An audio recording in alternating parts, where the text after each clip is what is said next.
It's been almost 3 years since millions of us raised our hands and voices to say Me Too. Since then, we've seen incredible strides and experienced some amazing wins.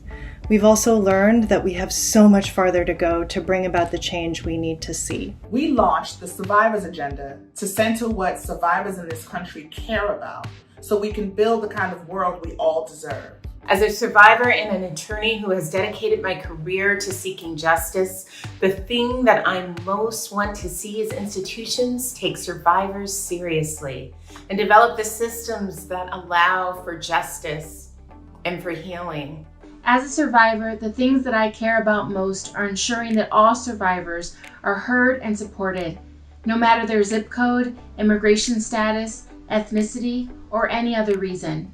There's power in our numbers, and an end to sexual violence needs all of us.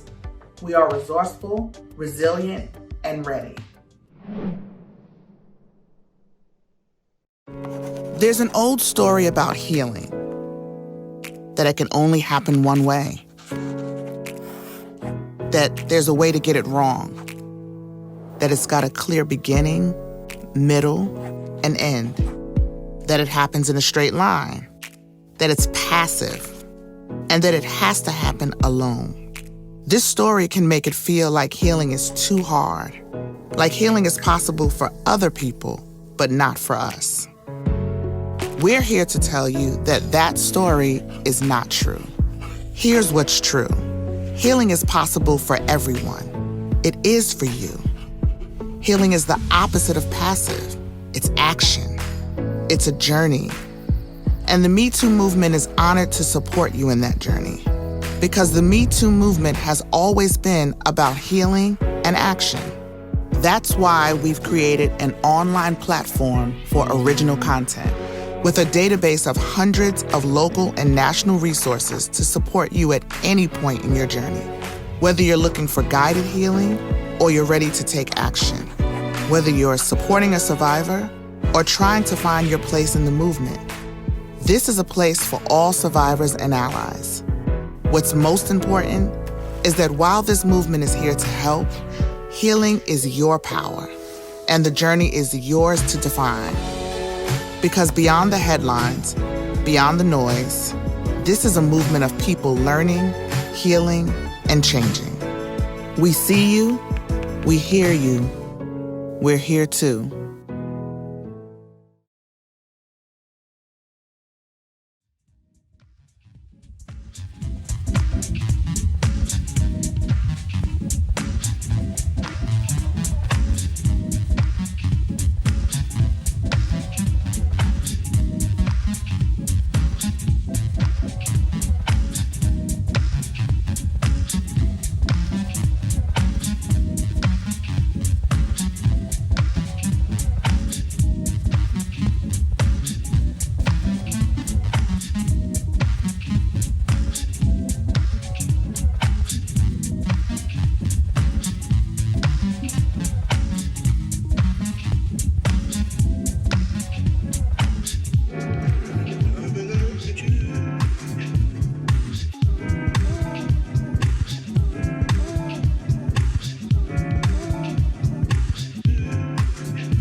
Hi, I'm Teresa.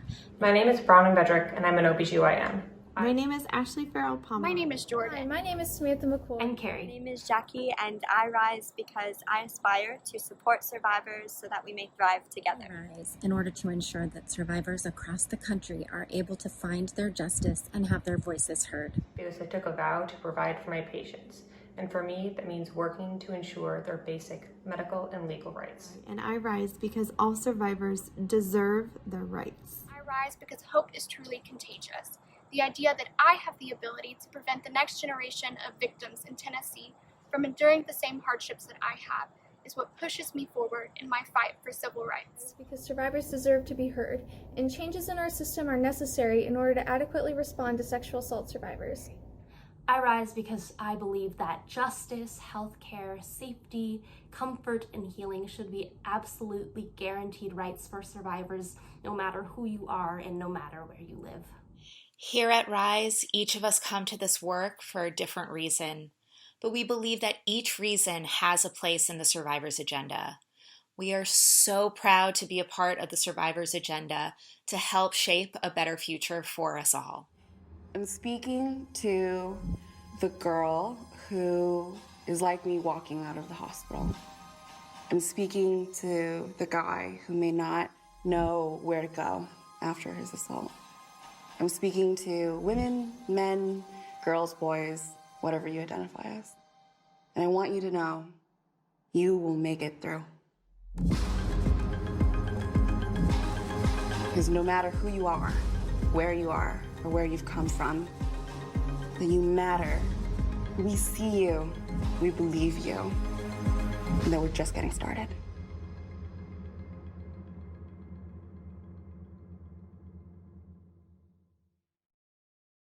Hi, my name is Jensen McCrae. Thank you so much for having me. The song I'm going to play today is called Wolves, and I wrote it on behalf of all the survivors in my life and all of the women that I know, myself included, who had to learn just through adolescence that the world is not as safe a place for women and children as it should be. So this is Wolves.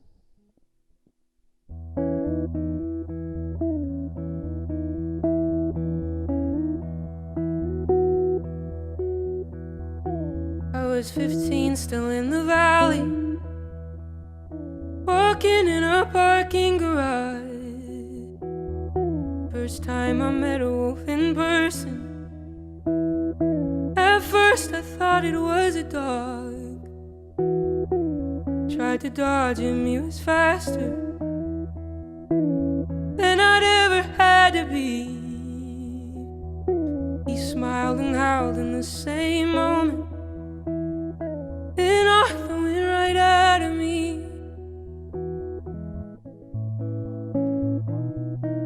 Though I got away,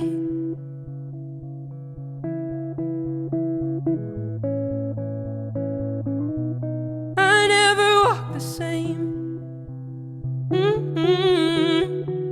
Now I bury my smile and show no interest. Now I carry myself a little different. Now I avoid the woods. Now I know the wolves.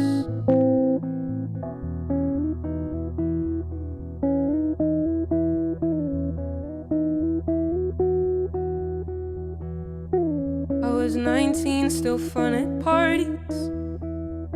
He plied me with shot after shot. He assured me he was harmless. Why did I ever trust a fox? I ignored all of my teachings. How I survived, I can't believe.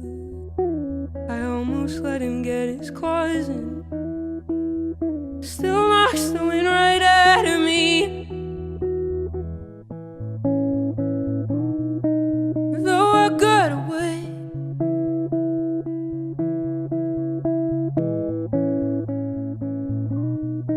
I never walked the same.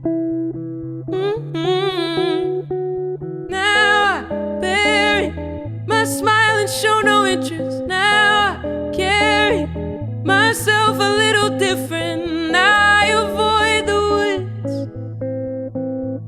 Now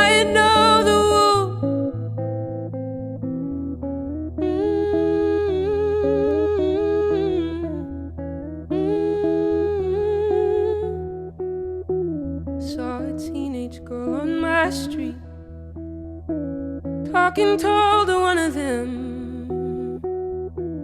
Recognized him in an instant. Heard about him from my friend. Thank God women learn to whisper, but I crave a megaphone. That wolf said it's dangerous out there. That wolf said let me walk you home. Now I bury my smile and show no interest. Now I carry myself a little different. I avoid the wood. Now I know the wolves.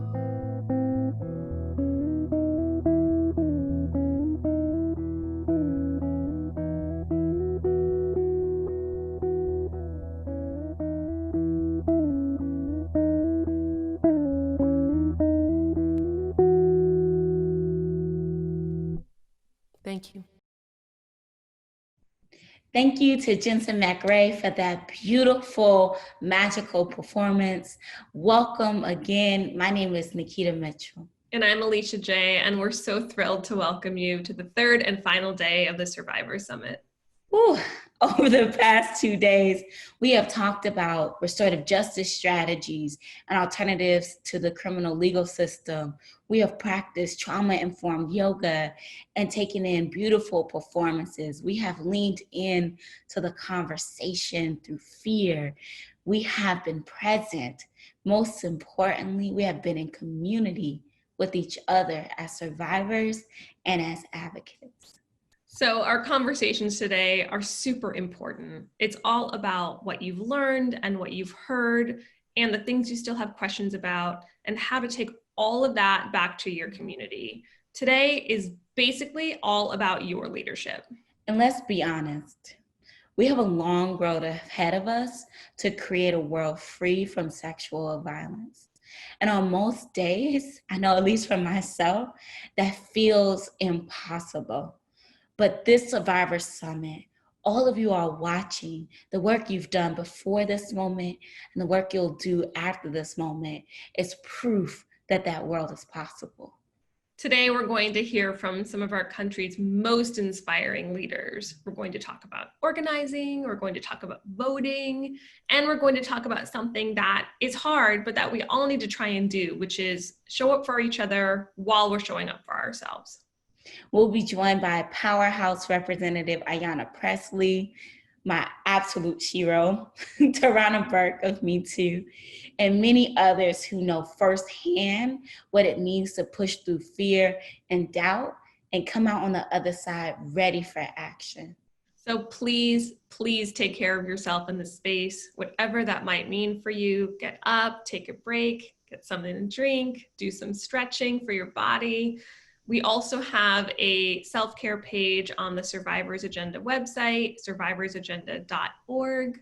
Again, that's survivorsagenda.org, and that has some exercises and resources for you if you need a little bit of extra support. You are watching with us here today because something in you felt called to be a part of this conversation. And we are so honored to have spent the last 2 days with you. And we're so honored to be in this journey moving forward. Thank you. Thank you so much for being here. Let's kick off day 3.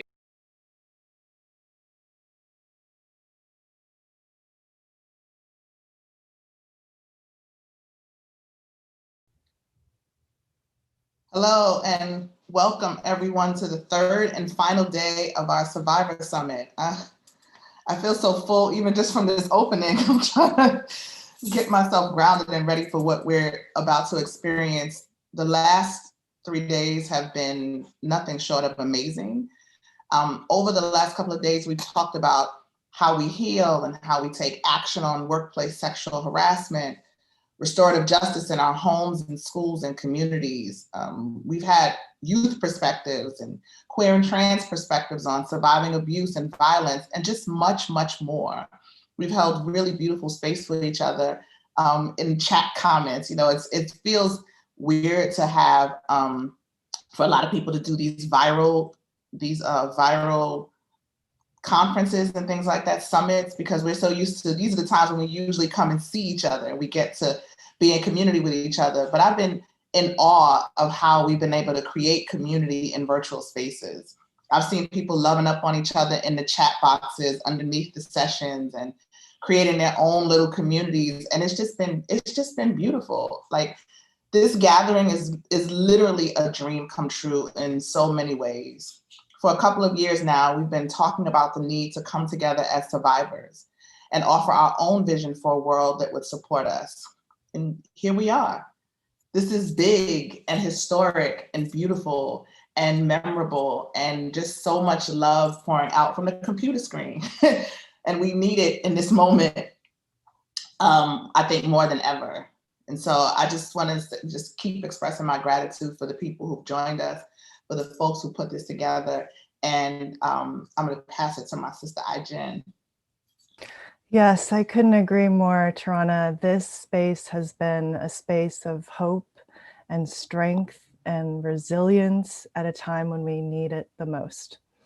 And this agenda is going to be a powerful tool for us to keep building that work going forward and building the power of this community. Our agenda has been sourced from survivors all over the country who are working in different communities to address different dimensions of sexual violence. Thousands upon thousands of survivors participated online and in committee to come up with this agenda. And we are so, so grateful to you, to everyone who engaged the process. You have helped to make history with this agenda. And the agenda has a few core areas that it focuses on: community safety and alternatives to the criminal legal system, changing our culture to actively promote prevention, accountability, and healing, ensuring our schools are safe and places that proactively disrupt a culture that allows for sexual violence, promoting healing justice to ensure that survivors are treated with care and compassion, affordable, safe, dignified housing and transportation for survivors, and strong workplace safety protections from sexual violence and harassment in the workplace, especially for workers in low-wage jobs. It's a broad, expansive agenda, and we also know that this agenda is a work in progress, that our dreams are vast, as they should be. And that is why we want this to be a living document. We want to acknowledge those who may have felt like their voices weren't heard in the process. We know we have a long journey ahead to listen to survivors and ensure the diversity of our voices and experiences are present.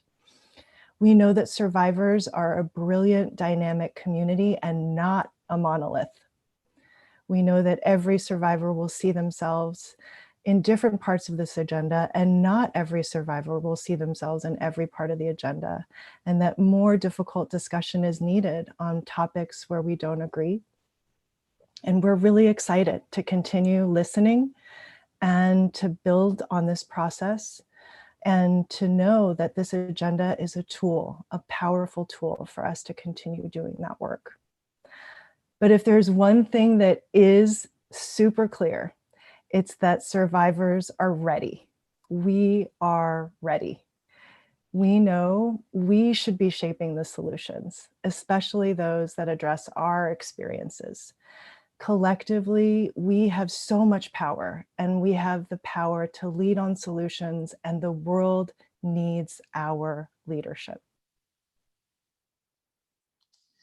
I couldn't agree with that more in this moment. I couldn't particularly. And this panel that we're going to have today is going to take us from here into the future.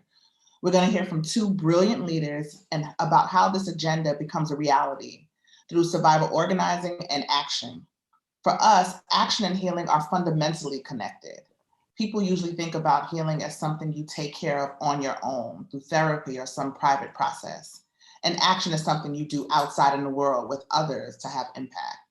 We believe that there is healing in action and action in healing. The process of coming together as survivors to shape our world is in and of itself healing. and that healing ourselves, our pain, and trauma is action that is necessary for the collective good. We're excited for Tina and Yolo to join us to help us connect the dots between healing and action. Tina Chen is the President and Chief Executive Officer of Time's Up and Global, and longtime leader in policy and gender equity. And Yolo Akili Robinson is the founder and Chief Executive Officer of the Black Emotional and Mental Health Collective. Tina and Yolo, I would love for you to take a couple of minutes to introduce yourselves to everyone watching. We'll start with Tina. Oh, well, thank you, Tarana. And let me start by thanking you and iGen and Fatima and Monica for creating this space. I remember when you first dreamed of it and talked about creating both a space for survivors, an agenda for survivors, a place to expand and amplify the voice of survivors. And congratulations, I'm getting chills just actually talking about it, and what you've been able to create here and the promise of the future. So thank you. As you said, I am the president and CEO of Time's Up. But this has been a long journey for me. I'm of the older end of the age scale, probably of attendee. But my activism on gender equity goes back to my 20s and actually is very rooted in working on survivor issues. I landed right after college in Springfield, Illinois in the 1970s, right during the Equal Rights Amendment fight. We lost that ratification fight in Illinois. But very soon after, the very next year, while I was in law school and an officer of the National Organization for Women, I teamed up with 5 other women who remain my best friends now to this day, who were running rape crisis centers and domestic violence centers in Illinois. And we rewrote the Illinois rape laws, which at the time were among the most antiquated. Had a dream to reform them, to bring them into the, into that, at that point, the 20th century, wrote the law in an example of women's leadership, found a woman sponsor, Dawn Clark Netsch, who was a state senator then. Dawn did the remarkable thing of letting us control the entire path of that legislation. We actually sat at the table during the markup of the bill. And in 1984, enacted, an incredibly progressive reform of Illinois sexual assault bills, which is an example, I think, of this topic that we're talking about today, of how you take survivor voices and make them into live action, into live change. From there, I went to law school, I became a lawyer. I did 23 years as a corporate lawyer. And then along the way, always did politics, because you do that in Chicago. And along that way, met, a guy with a funny sounding name, big ears.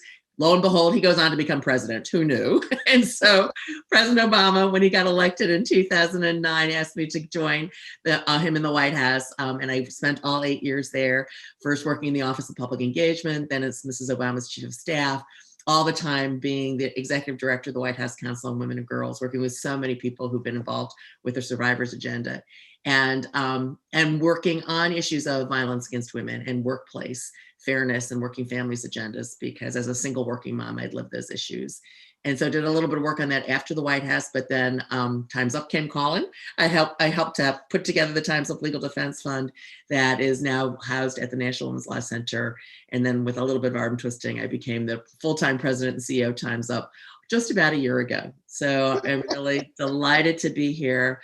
Our work is so aligned, and actually, all of you have been such an important part of the creation and the expansion and the continued growth of Time's Up. Thank you, Tina. Thank you. So it's so enriching to hear the full story behind people, or at least part of it, because I know there's more to that story. Yolo. Yes. I also, like Tina, want to just start by just expressing my immense gratitude to you all, but also to all the folks who behind the scenes have made this possible, who are watching, who are here to learn, who are here to grow, to be connected. It's just a beautiful, powerful moment. I'm grateful to be a part of it and bear witness to it. So I want to just start that with a spirit of gratitude. My name is Yolo Akili Robinson. An image description for my folks is that I am a non-binary person wearing a turquoise colored shirt and my signature dangly earrings. I am the executive director and founder of BEAM, the Black Emotional and Mental Health Collective. BEAM is a national training, movement building, and grant making institution dedicated to the healing, wellness, and liberation of Black and marginalized communities. I've been working in community wellness about 15 years. at the variety of different intersections of variety of different issues. Primarily has been, my initiation was in community accountability processes with folks who were both survivors and perpetuators of harm. I also have a lot of experience in work supporting the dignity and wellness of people living with HIV, as well as people living with mental conditions, which is a big part of my work and my heart. And so during that time, of course, I've had the opportunity to work with Black folks and really kind of center learning more about healing and healing justice, which I'll talk a little bit more about in our conversation as well. Beautiful. I cannot wait for this conversation. Let's dive in. I want to start with the first question, really about this moment that we're in and the importance of survivor leadership. So why is it, Tina and Yolo, why is it important for survivors to have an agenda like this one in this moment of time amidst so much crisis and chaos? What are the opportunities for us to really intervene here as survivors? And I'm going to start with you, Yolo. What do you think about that? Yeah, absolutely. Well, one thing, when I saw this question, when you pose this question, the first thing I think about is the reality that so many folks, but due to COVID-19 and even prior to COVID-19, we're not just survivors, we're still trying to survive, right? Trying to survive situations and scenarios, homes that are not safe, situations where we're kind of stuck in because of economic injustice and these different pieces, right? So holding that piece is critical. I think the opportunity for us, and I've seen some of it so highlighted throughout the course of this conference, is really the opportunity to imagine what safety and accountability for safety looks like beyond the criminal legal system. To think really about restorative justice and healing justice processes. How do we mobilize more of the folks in our communities to understand sexual violence, but also be able to transform the ways in which we think about what it looks like to support survivors, but also hold people accountable for the harm that happens in our communities. I think that we're seeing in this moment so much violence from the criminal legal system, which has been ongoing. And I think that any strategy that we consider must, of course, engage the criminal legal system, but also must be really hyper vigilant about really mobilizing our communities on the ground, grassroots institutions, activists, big mamas, all of us, like uncles, all of us, and the work of addressing sexual violence and supporting survivors. I think that's really, really critical. And one piece I want to make sure I'm also really mindful of holding up that's been on my heart too. I think it's really important to highlight the realities and experiences of survivors who are living with mental conditions or mental illnesses, who often have the experience of having your mental illness or mental condition used to gaslight you about your experience, right? It didn't happen. It wasn't legitimate. And I think in this moment where we're talking about in Black communities, particularly around trauma and distress, it's really important that we highlight and speak to and speak and highlight the experiences of survivors who are living with mental illness and mental conditions, and really think about how our strategies are helping to address our needs and our wellness as well. I couldn't agree more. I'm so glad you lifted up that piece about mental illness. It's such a huge issue. And I think not just for survivors, but for our culture and society as a whole in this time. And there's so much that survivors can teach us, right, about how we need to be supporting people with mental illness and how we can heal collectively from this time. So thank you for lifting that up. Tina, what are your thoughts on this question of why it's so important for us to have an agenda, and what are the opportunities? No, absolutely. Well, let me first acknowledge that times are hard, right? I mean, this is a heavy, hard moment. And if you entered into this moment already with a great deal of heaviness, and trauma in your life, now with what's happening in the external world, and it feels like during this year is, body blow after body blow collectively, it makes it hard. And so I want to acknowledge that I think all of us are feeling that heaviness and how hard it is, and the distance. As Tarana mentioned, we're used to getting energy from one another in a room together, and closeness and the hugs and strength, and we're trying to get that virtually. So this is hard to do, and yet it's so important, because in a moment of crisis is when change happens, and sometimes exponential change. And I think we're in that period right now, and we're going to be in that period in the months to come, where lots of things can happen at lots of different levels of federal, state, wherever, local, just in your city, change can happen. And having the lived experience of survivors and their voices and their needs and their perspectives in how those changes are shaped is critically important. It's critically important. I've been doing a lot of reading about, our Justice Ruth Bader Ginsburg in the last week with the loss. And when you read her opinions and her dissents, she spoke from a place of being a woman who worked and her lived experience. And so she shaped major changes in our laws because she brought that to the work she did. And it's a lesson for all of us of how to bring that lived experience that we've had and turn pain into action and really give voice to that, which is why what you're doing here with the Survivor Agenda and really laying out across so many different dimensions, the different ways in which survivor needs, need to be paid attention to and shaped and should influence the choices that are being made about things like housing changes and transportation changes, criminal justice changes. One of the things we did, and when I told the story of what we did when we changed the law back in the 80s, was to bring survivor experiences who had been just completely ignored because of the way the state of the law was, and brought them to the table in front of the legislature. I want to really convey how powerful your personal stories are as survivors, because when you tell that story and you confront people who are policymakers with them, they can't deny it. They can't deny what's happening, and they've got to then figure out, okay, how do I take what I just learned and said and bring that into the public policy changes that we're making? So that's the opportunity, but I acknowledge how hard it is. Yeah, it is hard, and it seems like we're also just in this moment of opportunity where we can bridge into and from the experience of just speaking truth to power, and also with this agenda actually really defining the solutions, right, from the perspective of survivors, our vision, our ideas, our strategies, right, bring those to the table in a whole new way alongside our stories. No, absolutely. What I think is brilliant about the agenda is, as we talk about in Time's Up a lot, we want to deal with the trauma and the aftermath and the healing, but we also need to understand that we want to build a world where we're preventing this from happening. And that requires us to act in a lot of different dimensions, because it's power structures, right? It's our culture. It is the structures in our workplaces that allow harassment and abuse, to perpetuate, that prevent women and people of color and LGBTQ and disabled workers from rising to positions of leadership and power where they can change things.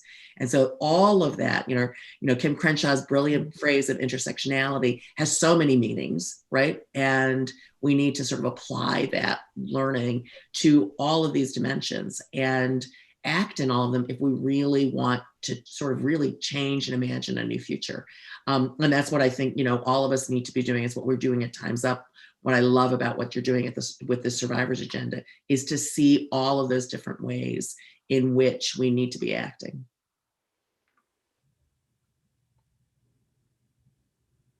So, thank you, Tina. I think about the opportunities, about that question and what our opportunities are. And I think one of the biggest opportunities that gender was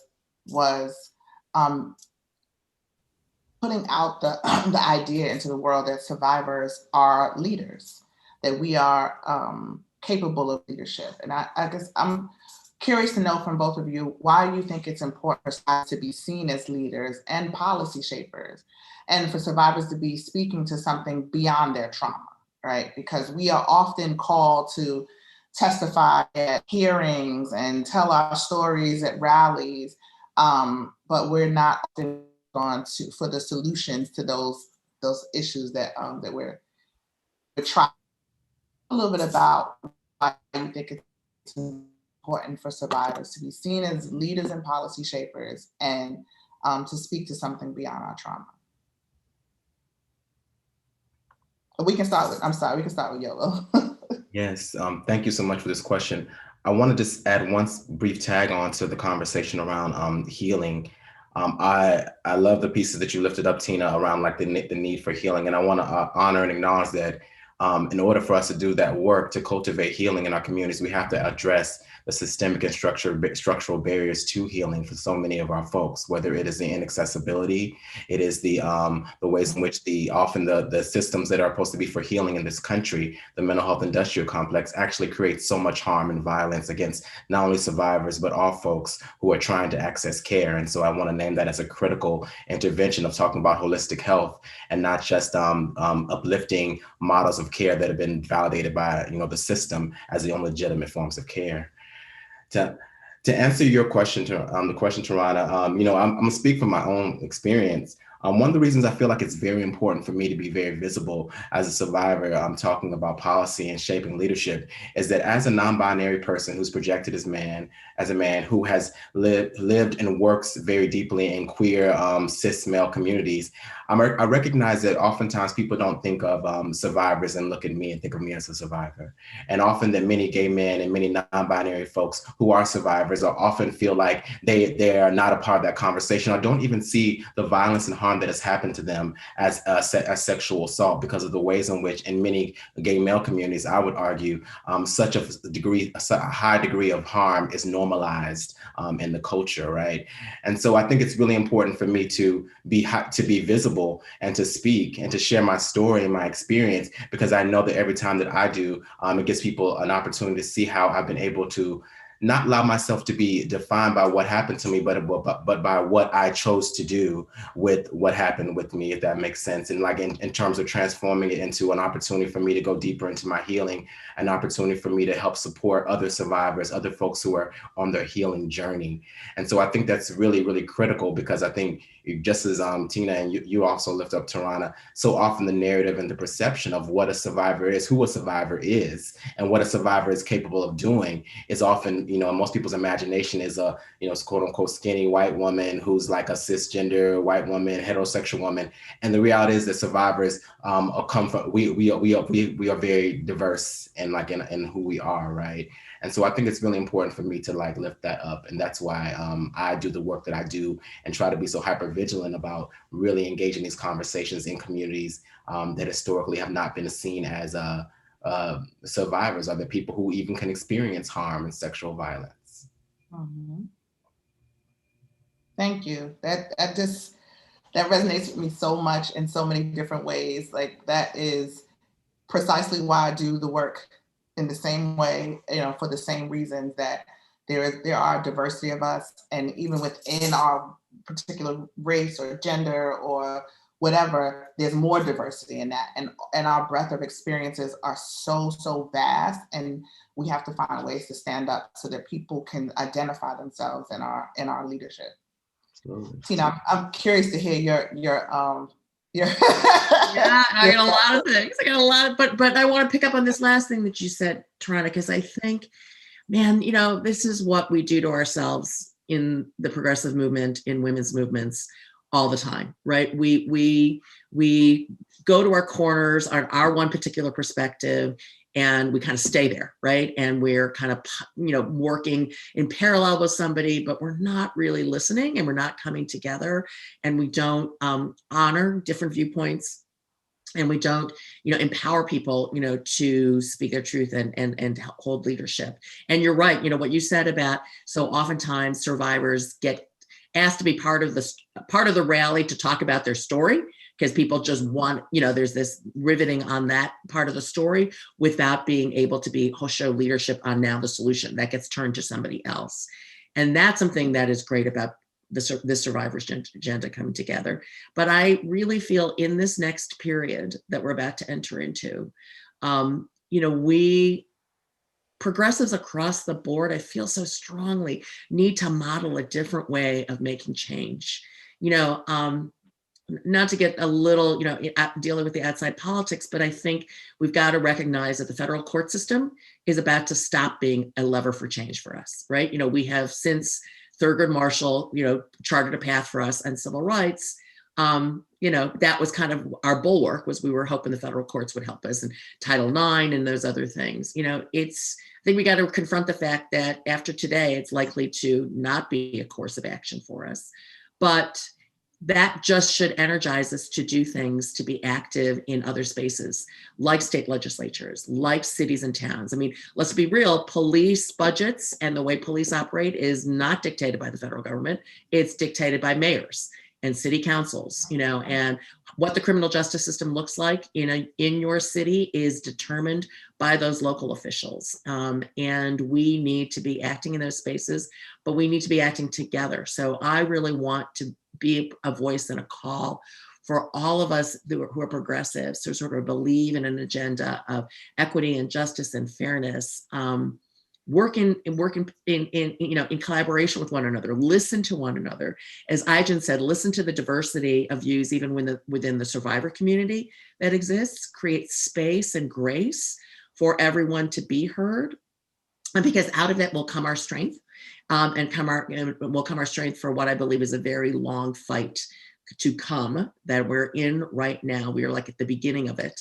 And even though these last sort of 38 days feel like the end of it, we are really at the beginning of it to make the sustainable change that we want to see. But it really, really depends upon us, I think, all working together in concert with one another. We won't always agree with each other's agenda, but if we support one another's agenda, then we're all going to get parts of our agenda enacted, by working together, listening to each other, listening to the differences, and being in partnership and true coalition with one another. And that's what, time's up, that I'm so clear that that's what we need to do. And I tell our folks all the time, we need to be good partners and good listeners, lead when it's our turn to lead, but be good followers when it's our turn to follow. And, survivor voices, being leaders, not just in that telling that trauma story, but in also telling the healing part and getting to the issues that need to change. Right? That is so important. And so important for the rest of us to create that space and create that support and be good partners when that happens. And I really feel so strongly that is the thing that we now need to head into and do in this next, let's be honest, in this next fight that we've got ahead of us, right now. That's right. I couldn't agree more. And I had this image of a jazz band come to mind when you were speaking, where, right, we're all we've got the same kind of baseline melody and rhythm, but we're bringing different instruments to the table, and we step forward at different moments for our solos, and we support each other, and it's one coherent thing. And that's, I think, when movements come together and we're at our best and our most powerful, that's what it is. We each bring our unique offering. And sometimes that comes to the forefront, and sometimes it's in the background, but it's all part of the kind of the movement, the energy, the music that we need to make.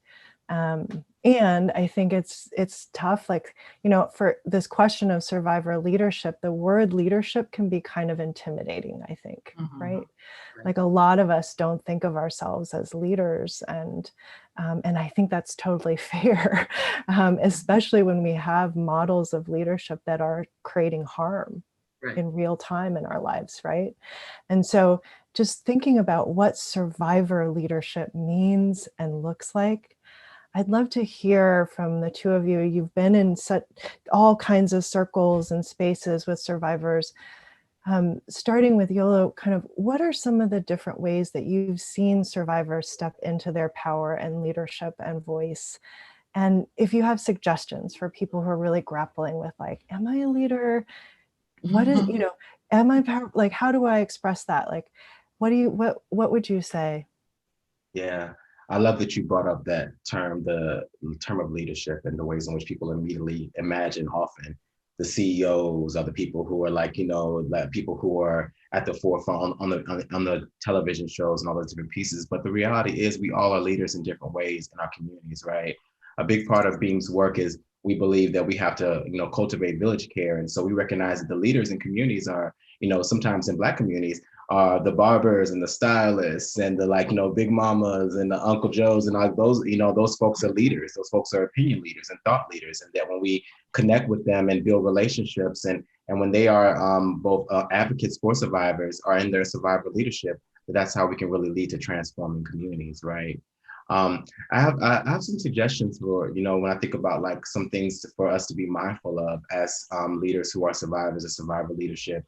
And I think that one piece that I see so much in our work is that oftentimes, because of the way internalized capitalism works, we believe that if I just go out and do as much work for other people, that is going to be my healing, right? And I think that that's, and what ends up happening is we realize somewhere on our journey that that's not the case, that we actually have to begin to engage a process with community, with individuals around our own specific healing and not just externalize it to create an organization, to create a movement, et cetera, right? In Beam, we talk about a concept called martyr nurturing. And martyr nurturing is a caring style that centers the desecration and denial of self as a mechanism to support and sometimes control others, right? And martyr nurturing is something I think that I know that I learned. I think it's something that's very deeply ingrained in our culture, that if I just give to other survivors, if I give to other folks so much, that somehow I'm going to get a healing while I'm still actively avoiding the ways in which my own trauma and unique trauma is showing up, the ways in which my own unique distress is showing up in my life. And also being mindful that, as survivors and as leaders, that our trauma and distress will impact or inhibit our own leadership styles. It will show up in how we're able to support other folks. It will show up in our limitations and in all those different pieces. And so I think that a big critical piece I would hold for us in the work and for my folks and continue to hold is that we have to be really hyper vigilant about understanding that our own internal healing, our own kind of feedback, receiving feedback on our leadership, our own kind of healing process is just as critical as getting in the streets. It's just as critical as building an institution and an organization. And that what happens so often is that our organizations and systems are not sustainable or they fall apart because our leadership models have not been integrating that care, have not been integrating that let me check in on what's going on within me, not just what's going on within the organization. Let me see what's in where my heart, my spirit, my mind is.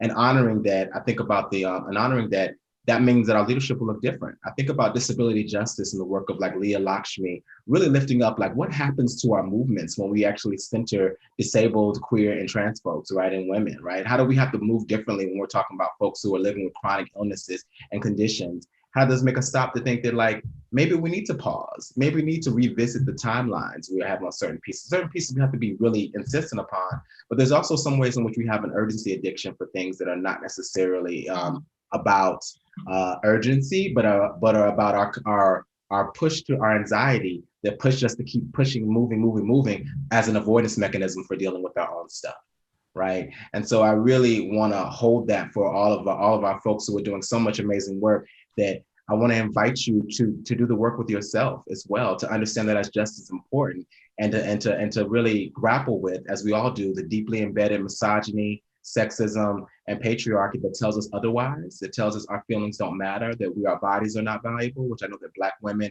and Black femme folks particularly consistently here in this country. And so I really want to lift those pieces up and say, we can model a different type of leadership. We call it being healing-centered nurturing, right? So what does it mean when I nurture and I support and I community support the world from a place of healing-centeredness? How do I show up in that where the priority is my internal wellness and that I can radiate from that center? But that's just not the model that some of the model I learned and from brilliant folks who trained me, and we're all unlearning together. And I think that's one piece I really want to lift up for our movements to be sustainable and do the critical work that Tina just laid out for us that is ahead of us. We have to integrate these things. Last piece I will say, not as self-care, but as community care is important too.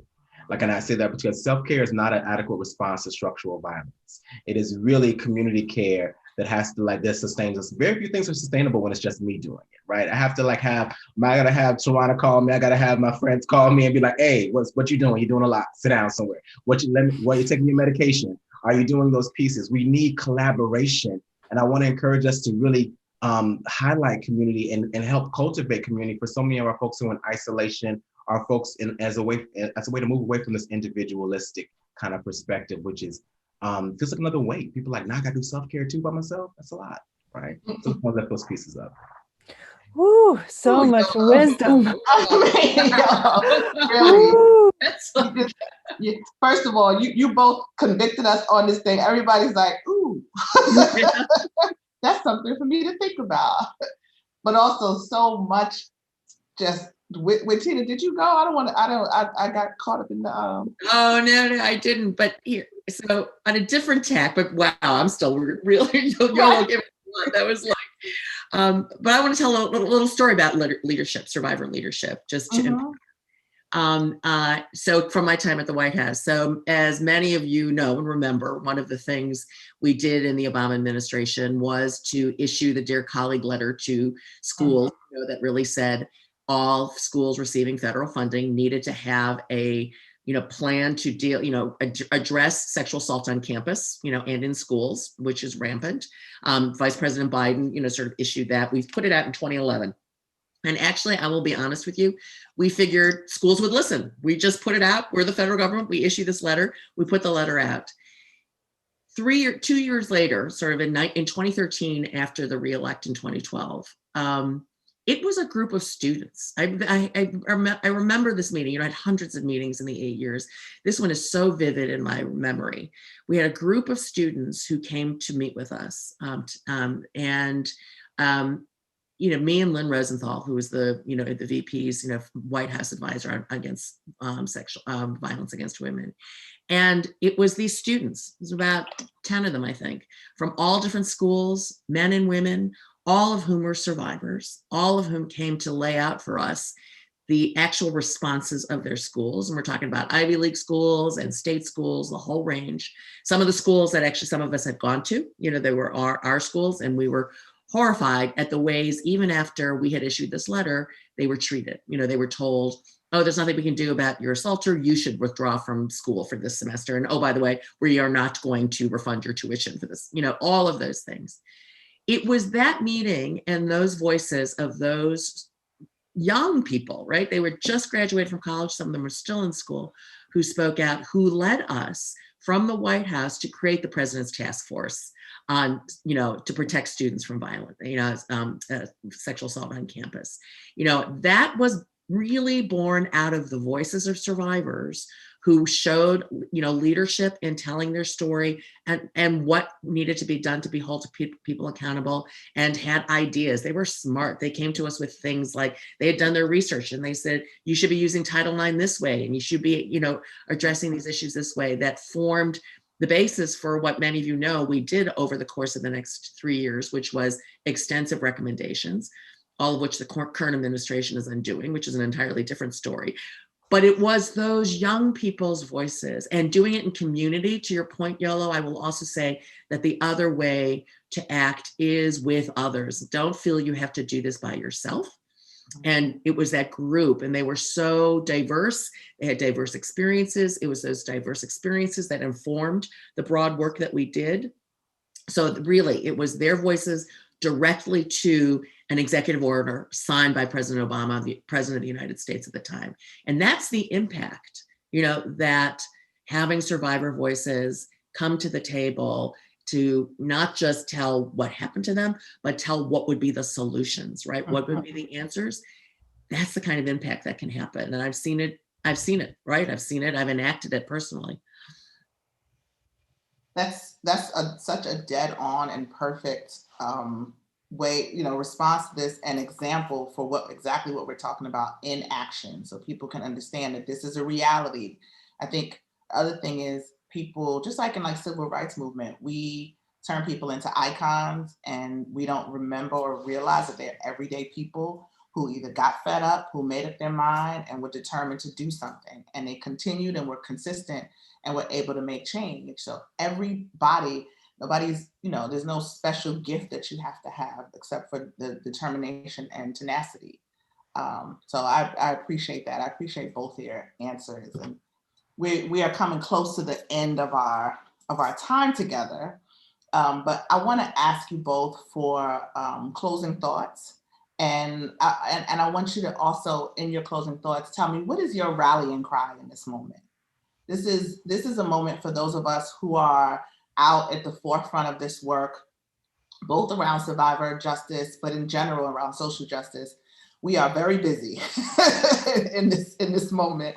And as much as there's a lot of sort of gloom and doom and sadness and nervousness, there is so much hope, and there's so much good that has happened in this year. If we, can peek through some of the mucky muck, there have been some opportunities that have come about, and there's been some changes that we never thought we'd see. So I'm interested to hear from you, your closing thoughts, and what would you tell the people listening to rally them for what's next? Tina, I'll let you go first. I know I'm first. All right, so I do have one. I do have a rallying cry and I have a focus, because as hard as things are right now, and as many blows we've taken to, from what goes on in Kentucky, right, to the loss of Ruth Bader Ginsburg, the silver lining in this particular moment is that we are at the moment that happens, every November, where we actually have the power.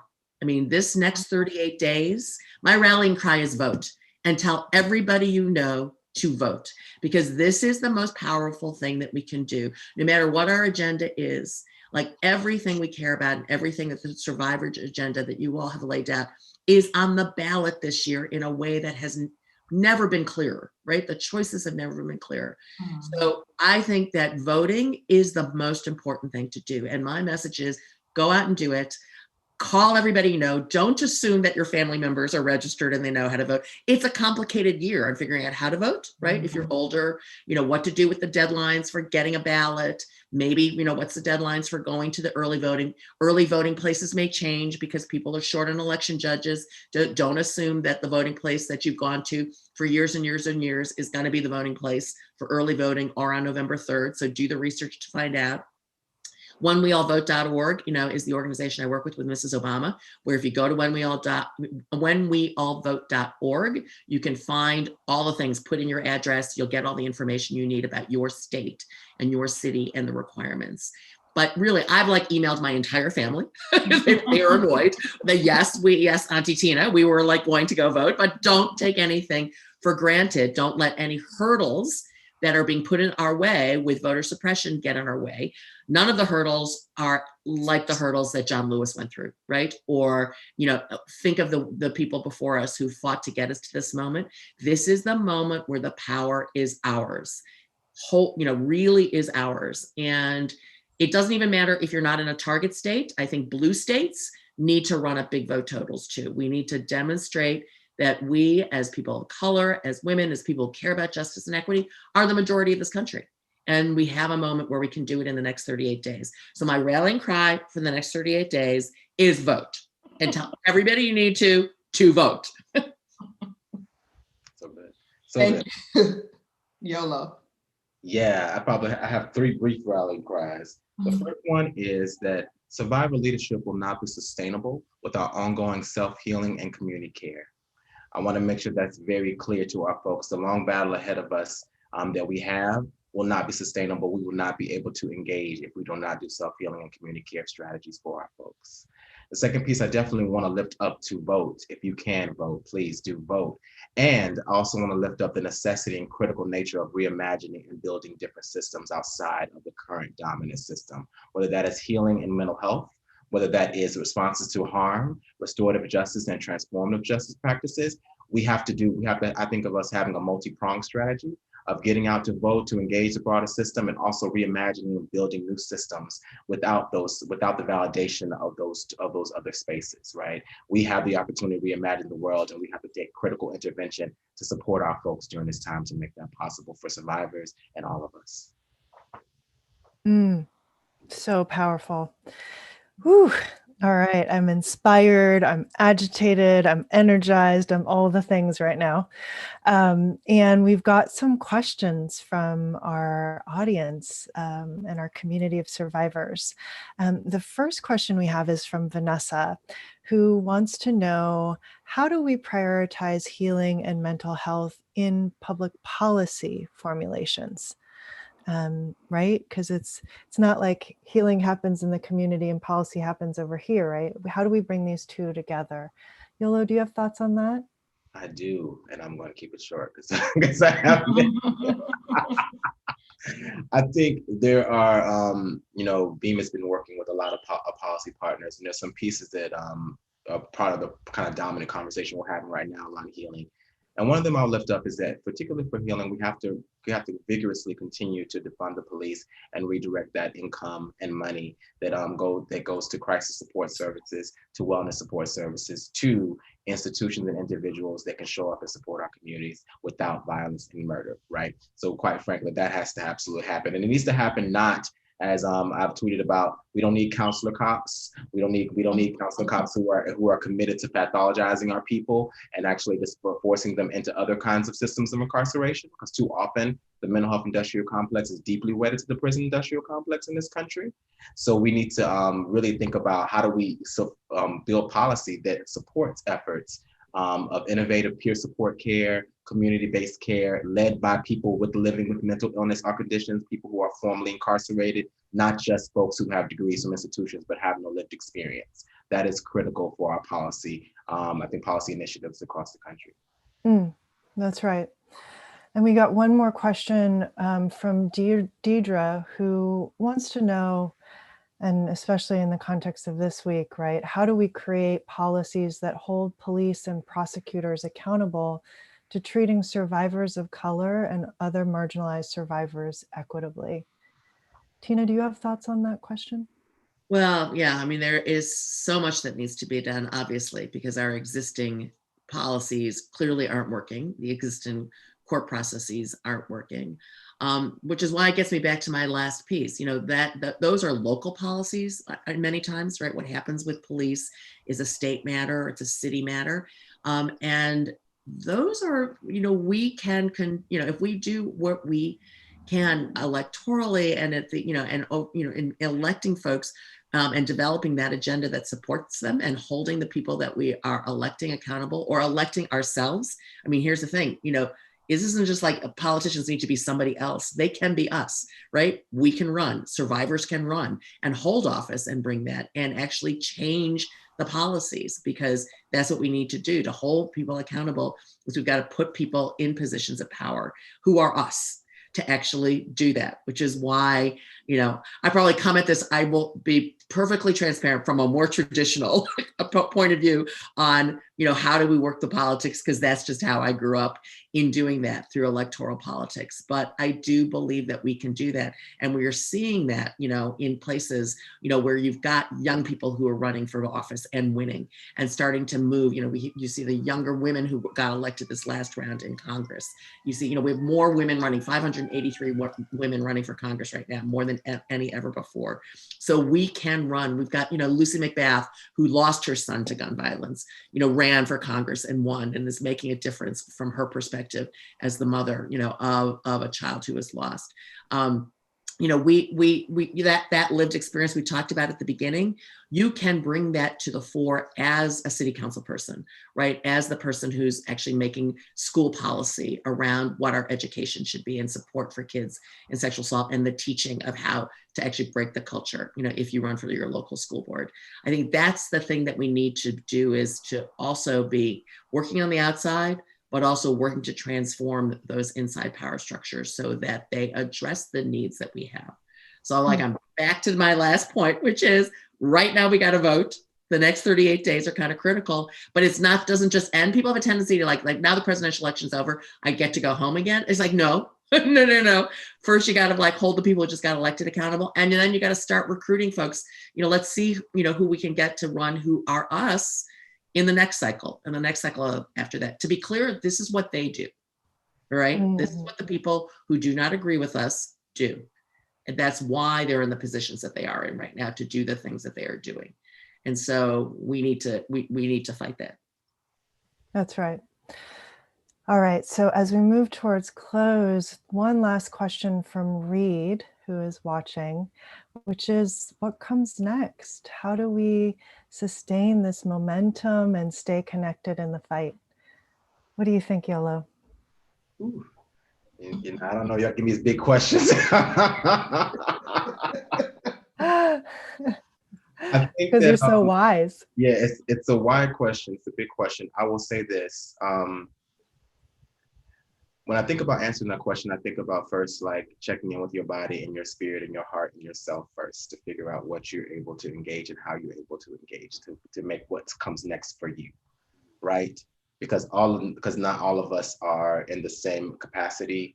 Not all of us are in the same places. So it's important for us to start that piece. If we want to talk about undoing modern nurturing, we want to start with checking in. Where am I at? What do I have the capacity to show up in to understand what even is next for me?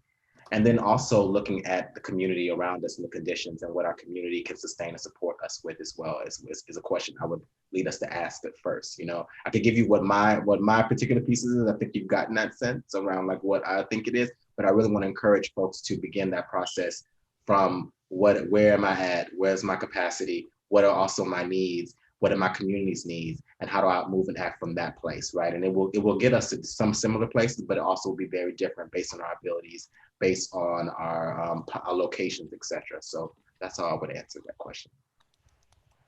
Beautiful. Thank you. Tina, do you have anything to add on sustaining momentum? I do. I have one particular thought, and that is you've now created this community. So from this moment, from this summit, is a powerful launching point. If you keep the community, I mean, that's the thing. What has sustained me for doing this work for 40 years is the community that I have around me, because none of us do this alone.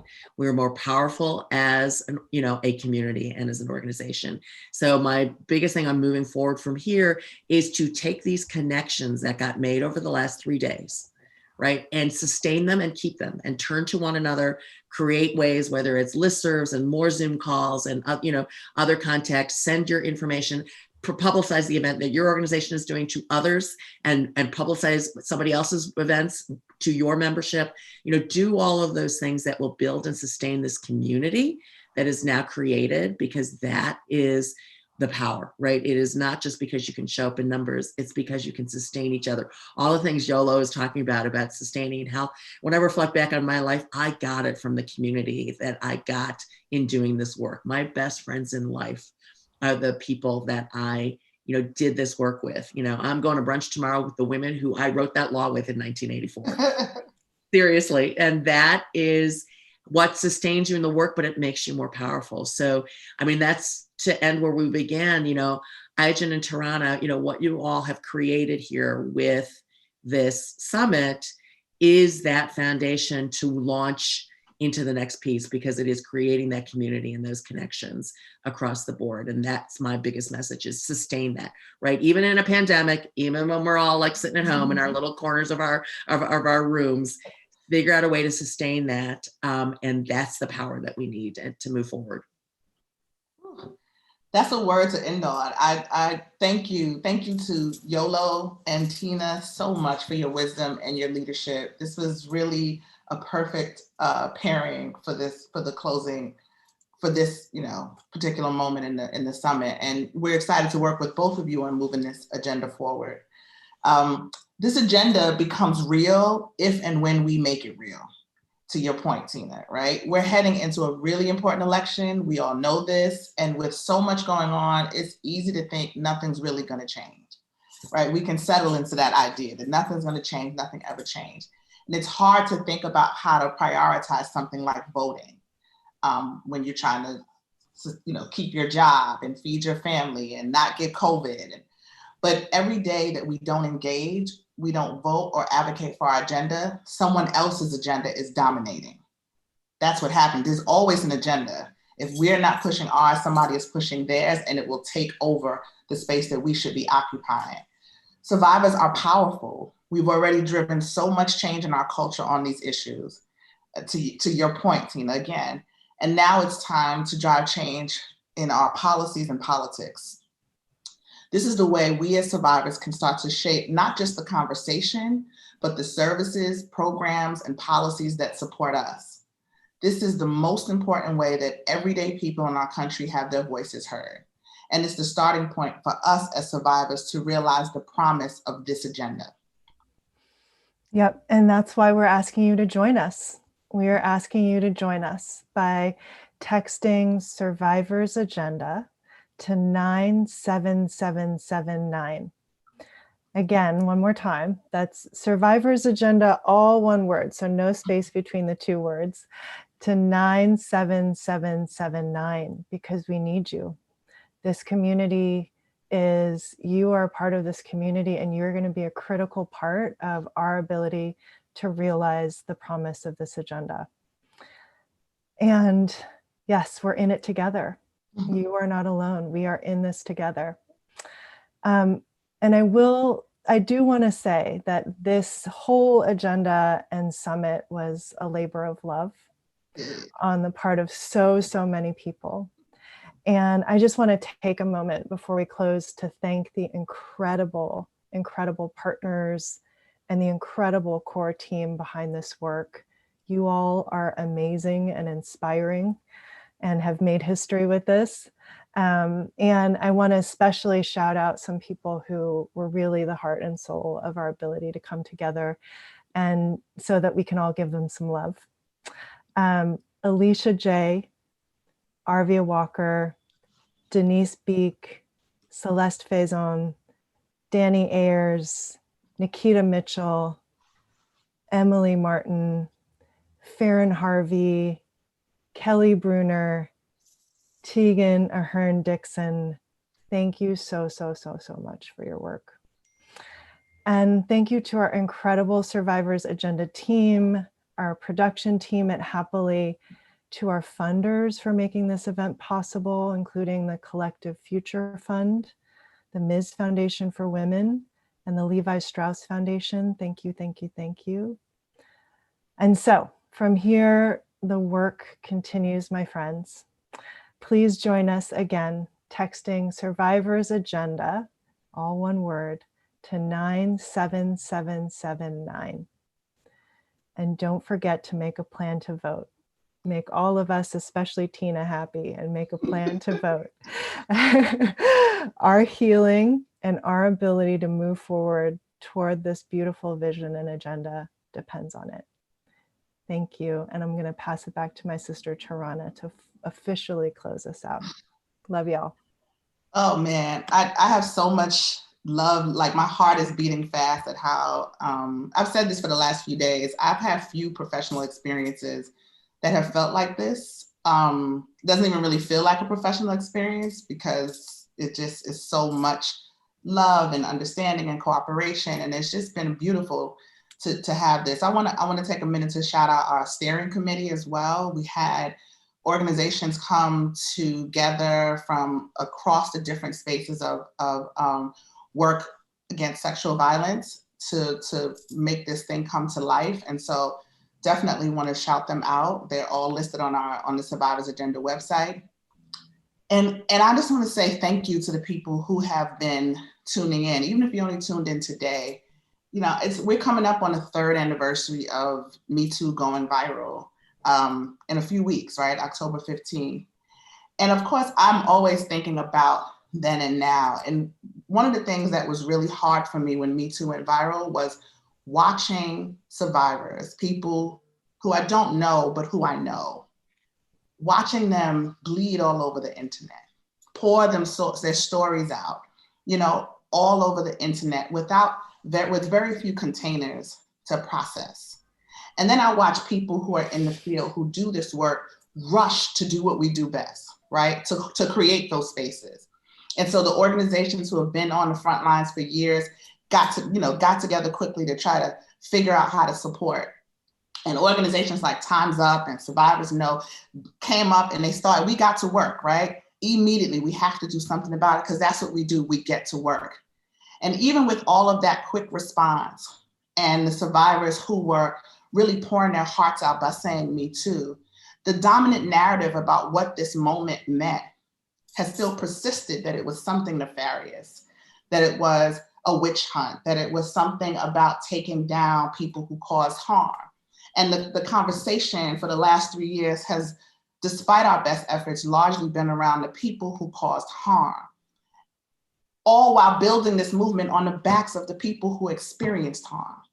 It is the survivors, the people who labored to say Me Too, the people who sat there staring at their screen trying to decide whether they should put this hashtag out, the people who took a moment to write long blog posts about what happened to them 20, 30 years ago, the people who have been holding this thing in the back of their throat and never thought they could vocalize it and finally got an opportunity to. That is how we got here.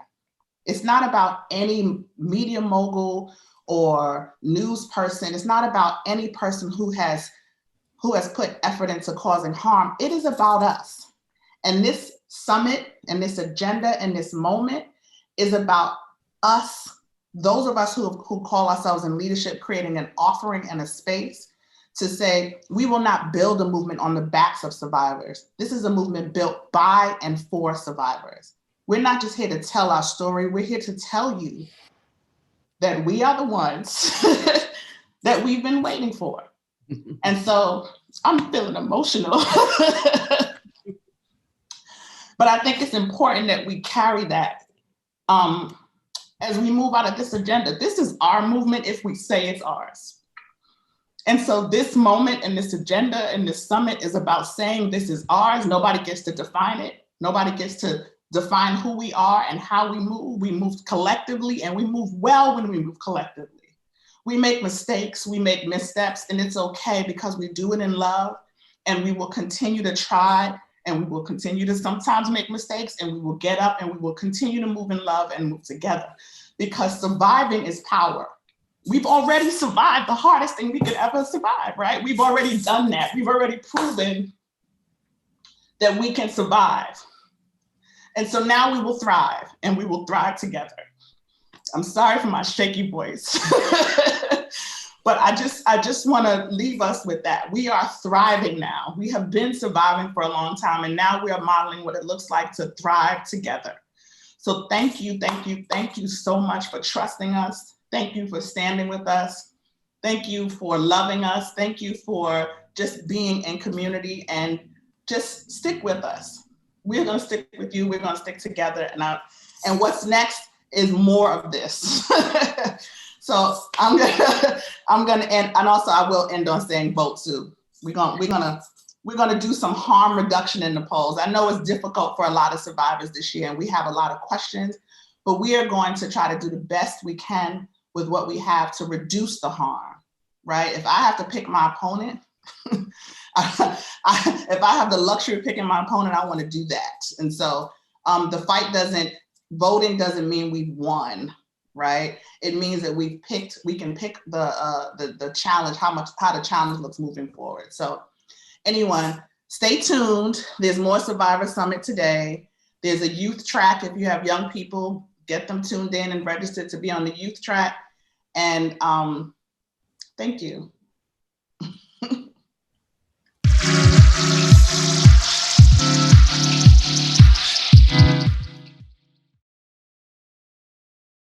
Hello to all the participants today in the Survivors Summit.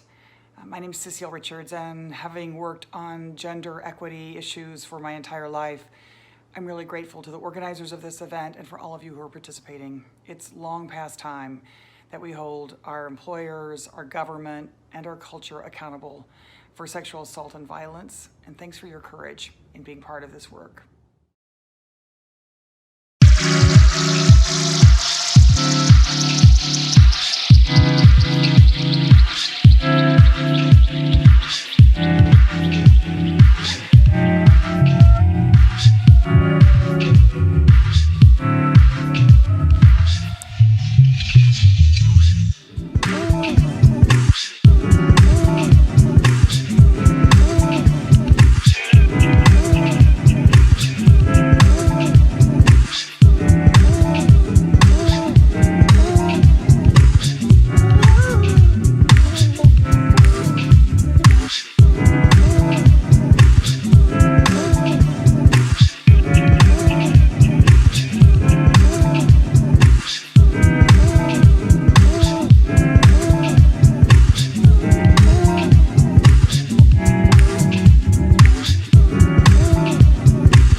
welcome everyone to this session. This is the power of storytelling, your story as an organizing tool. And in this session, we'll be talking about the impact and healing power of telling your story, and as well as how engaging with your story, especially as QT, BIPOC, queer, trans, intersex, Black, Indigenous, and other people of color, how we can use our stories to help politicize our work and who we are, especially to shift and eliminate rape culture. So I'm gonna pass it over to you, Ducky, to introduce yourself. Thank you, Jaden. Before I get to my introductions, I want to do some guidelines, some content, and trigger warnings as we do this session with you. Content warning for child CSA, which is child sexual assault, rape, and survivorship. Also guidelines. This is a tough topic, and will be heavy. So I implore you to take care of yourselves as you see fit or best for yourself. Stay hydrated. If you need to step out and take a self-care break, feel free to. But listen to your body and take that break. As we get to the meeting, my name is Ducky Jones. I use they, them pronouns. My previous work, I have did with work around disordered eating as a former member of TFED, Trans Folks Fighting Eating Disorders. ASTA as a board member and a advisory board member as Associate Science, Diversity, and Health. I did stuff about racial and gender justice as a board member and member of Gender Justice Los Angeles. I'm co-founder of Los Angeles Student Collective, which is we did disability work facilitations and trainings to make schools and businesses more accessible. I'm currently a mental health educator for 5 Week Collective, which is a group of QTI POC folks, disabled folks doing transformative work through a disability justice lens. Mediations, crisis work, and trainings. Also, I'm on the advisory board of Boy Elders for the Transformative Project. So that's my current thing besides my own poetry and things like that. So I pass over to Jaden so they can introduce themselves. Thank you, Ducky. My name is Jaden. I use he, him pronouns or my name.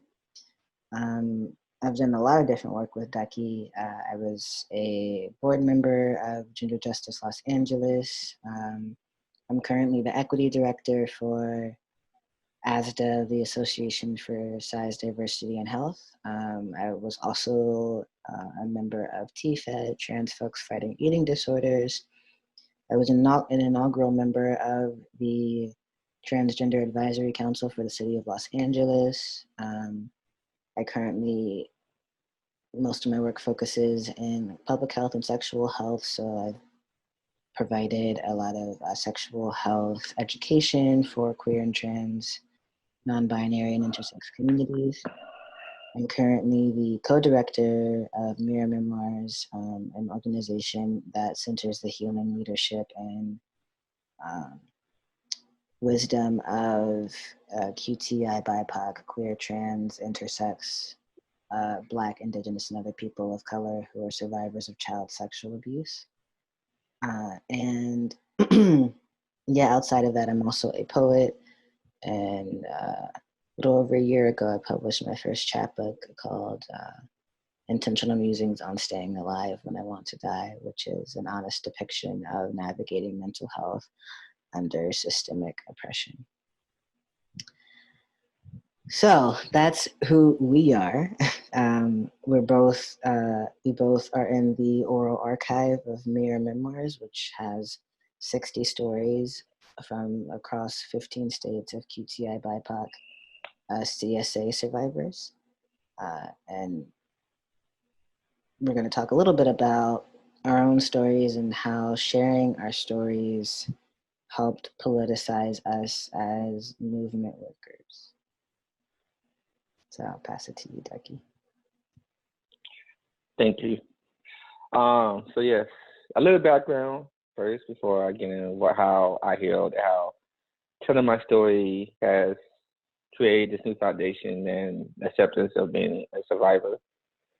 I am a survivor of CSA, child sexual assault, and sexual assaults. I was abused by foster mom, son, and foster kid brothers in the home. Also, as an intersex person, I know it's not really talked about or seen as CSA or child sexual assault, but it is, has been mutilation as a child, having coercive surgery to force me into a gender that I'm not, or was born as. For years, I have stayed quiet, not talked about my history of a survivor or being sexually assaulted because I thought that was not a thing to do, or I just had to deal with it, or the multitudes of the sexism and that's going in the world that there's nowhere that I identify outside perceived identified male can be a victim of sexual assault or any forms of assault in that matter. So when I met Amita 4 years ago and shared my story through the storytelling archive, sharing my story, it was eye-opener. I think that's the first time I really recognized and accepted that I was a survivor, and what I went through was harmful and traumatizing, and I was the victim, and I was being gaslighted my whole life. By me able to tell my story through the storytelling, was able to start the healing process. I was starting to open up to therapists and be more vocal within rape culture, within sexual assault movements, and making it more of an intersectional lens, because I was able to accept and start the healing process within myself. And so by me still telling my story, it helped me be able to start that healing, to accept that I was abused, assaulted, and able to vocalize that and make sure that I'm able to confront that traumatized part that I'm still dealing with, because it's ongoing. I'm still healing. But I'm able to confront my perpetrators without gaslighting myself, without feeling guilty for doing it, because of me able to share my story, able to be a core member of Men Memoirs, able to do trainings around sexual assault or CSA and in rape culture. So that's how. So storytelling and sharing my story with Men Memoirs helped me acknowledge that I was a survivor and help me start my healing process to be able to come to grips, so I could be a movement pusher myself within the rape culture and support other survivors within the movement. So yes, that's how I healed and how it helped me heal, and how I acknowledge being a survivor within survivorship. So now that I was able to express how I came to heal, I'm gonna let Jaden express how we came to the healing and his story, his background of his story. Thank you, Ducky. A little bit about my story and how storytelling really helped me. I'm a survivor of CSA as well, of trafficking from the ages of 7 until about 11 or 12. Before that, I was also sexually abused in like daycare and by my older brother. And I initially came to acknowledging and accepting my survivorship and telling my story in college, doing Take Back the Night. I was organizing that throughout my entire time at college. And that was initially where I started telling my story. And while it was powerful and healing, I noticed that the dominant stories that were being told were stories of campus rape, which I had also experienced, but it was just, there wasn't space for the complexities of how rape culture can exist beyond just campus rape. And a lot of people sort of had a carceral feminist response and were pushing for things like, or, believing in things like, more funding for rape kits and, having police or campus police at events.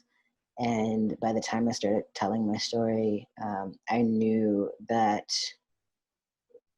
the police weren't people that I can trust. And it wasn't until a few years ago when I was able to share my story in the Mirror Memoirs archive that I connected with other survivors who also had a similar understanding of the state as a site of sexual violence, as a site of harm. So even though I was used to telling my story, it wasn't until connecting with Mirror Memoirs and the other survivors in the archive that it felt like a different kind of healing. We also weren't sharing our stories with the lens or through the gaze of white people. And so it felt like there could be a certain level of honesty and vulnerability with the other survivors. It helped me heal in the sense that I didn't feel alone. I understood how the ways, it helped me understand and acknowledge that my gender wasn't caused by the harm that I experienced. And it was really powerful to connect with other queer and trans survivors of color who had similar experiences. It also taught me that my story is powerful and that the nuances of my story are important. The fact that I am Black and queer and trans are important to my story and important to the experiences that I have, especially considering the high rates of CSA among Black children. I also gained some interesting or important analysis around the state, but also the ways that gender nonconforming children are targeted. There's a study from the American Academy of Pediatrics that says that gender nonconforming children are 6 times more likely to be sexually abused, with male-assigned children who are gender nonconforming having the highest rates. And so, learning that and understanding that really shifted for me the way I understood the larger sexual violence and violence prevention world that uplifts the narrative that it's usually a woman or a girl who is raped by a cisgender man who is a stranger or something. Because that wasn't my story. That it was babysitters and people that I knew closely. And so not only being able to tell my story and know that it's actually a much more common story than what I thought was true, really helped me not feel so alone, but also knowing that it also helped me understand that how important it is to be a prison abolitionist. So which takes us to our next part. And I'll pass it back to you, Ducky. If you could talk a little bit about how sharing your story helped politicize you, especially how it informs or how it helped you come to a place as an abolitionist?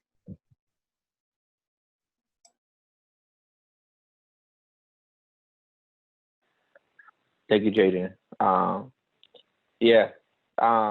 What I learned from telling my story, yeah, I was very angry, very hurt, very vengeful. My initial reaction is these people, the perpetrators, need to be locked up and punished. Also, open my eyes, like, wow, it's not just a white thing. It's not just a system. Like you mentioned earlier, the statistics around gender nonconforming and non-binary folks, especially BIPOC folks, as the highest, most targeted, highest rate of survivors. Especially in the society world that promotes that it's only women experiencing sexual assault or rape, or white women at that.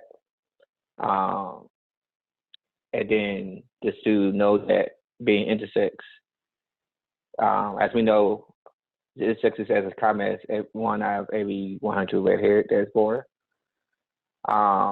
So, of course, the percentages of coercion surgeries that could be included in the statistics. And that also could add on to the non-binary and non-conforming statistic, as we are non-binary by default, because we're not born either gender. But through my storytelling and how the work we do with memoirs, and how do we see the world without our perpetrators, or seeing perpetrators in jail, because prison is not, it should be abolished. How can we create a platform where some type of rehabilitation don't have to deal with prison? It took me a long time to get over the anger. Like, no, my perpetrator needs to be jail or punished. But I was like, you know what? I cannot be a prison abolitionist but still want my perpetrator to go to prison and jail. I'm to a point where we both, myself as a survivor and the perpetrator, needs to heal. It has helped me come to a point where, look, prison is shitty to everyone. Prison is not for no one. It don't give the resources and the rehabilitation that anyone needs, more or less a perpetrator or a rapist or offender can get, the need to heal, to work, take accountability for their actions. So that led to me to understand why I'm one of the presence also need to understand that as much as I need to heal, my perpetrator needs to heal, and find a way to come with a rehabilitation program or resource for the perpetrators to heal. And that led me to want to abolish, because 9 out of 10 folks, we have perpetrators that 95 is high rate. I know the specific percentage, but offender that leaves prison is more likely to reoffend because of the lack of resources and tools given in the prison system when they leave prison. So a prison is just another institution that wants to hold mostly Black and brown folks, mostly Black folks in the institution system. And so we need to demolish that and find a way to give resources to perpetrators so they won't reoffend, so they can heal, so they could move forward with their lives. And how can we heal together as a survivor and the perpetrator, knowing that they did harm to me, but also I know that their trauma might come from them being a survivor. Themselves, there's no mental health or institution for them to heal or process as well. So that's how I became an abolitionist, and how I acknowledged that jail is not best for anyone, not even a perpetrator or a rapist or offender. So that's how I came to my grips, and how storytelling and my movement within the survivor and CSA SA world has opened my light to other rehabilitation programs and processes, and figuring that out within the movement.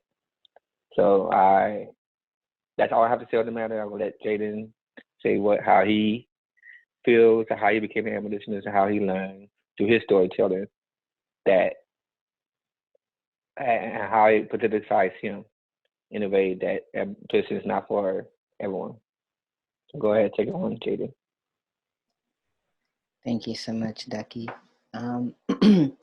Something that was important for me was to remember, firstly, that storytelling is a really powerful thing and an ancestral thing.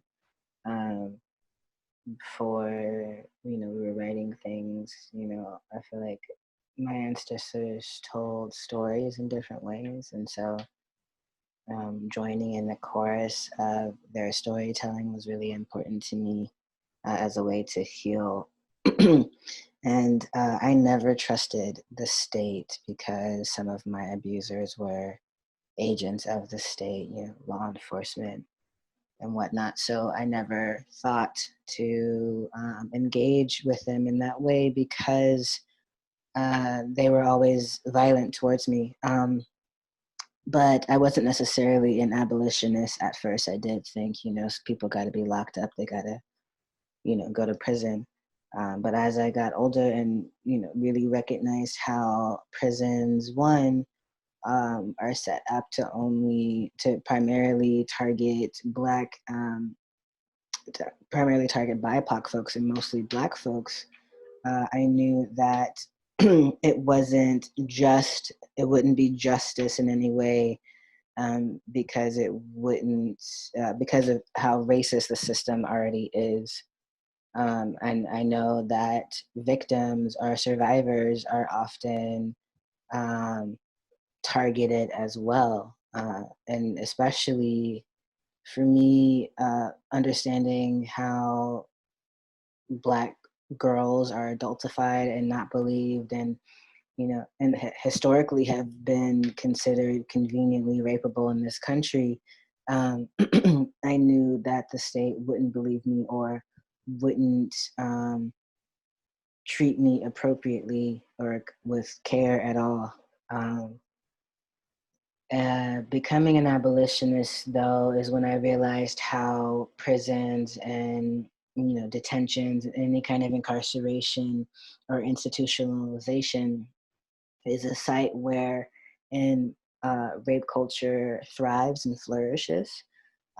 There's all like the jokes about people being raped in prison, the ways, especially which can be seen in the archive, the ways that a lot of our members who shared their story were re-traumatized or reharmed in these state institutions, if they were incarcerated or institutionalized, or any kind of state institution, like foster care, mental health hospitals, ICE detention centers, juvenile detention centers, or prisons and jails.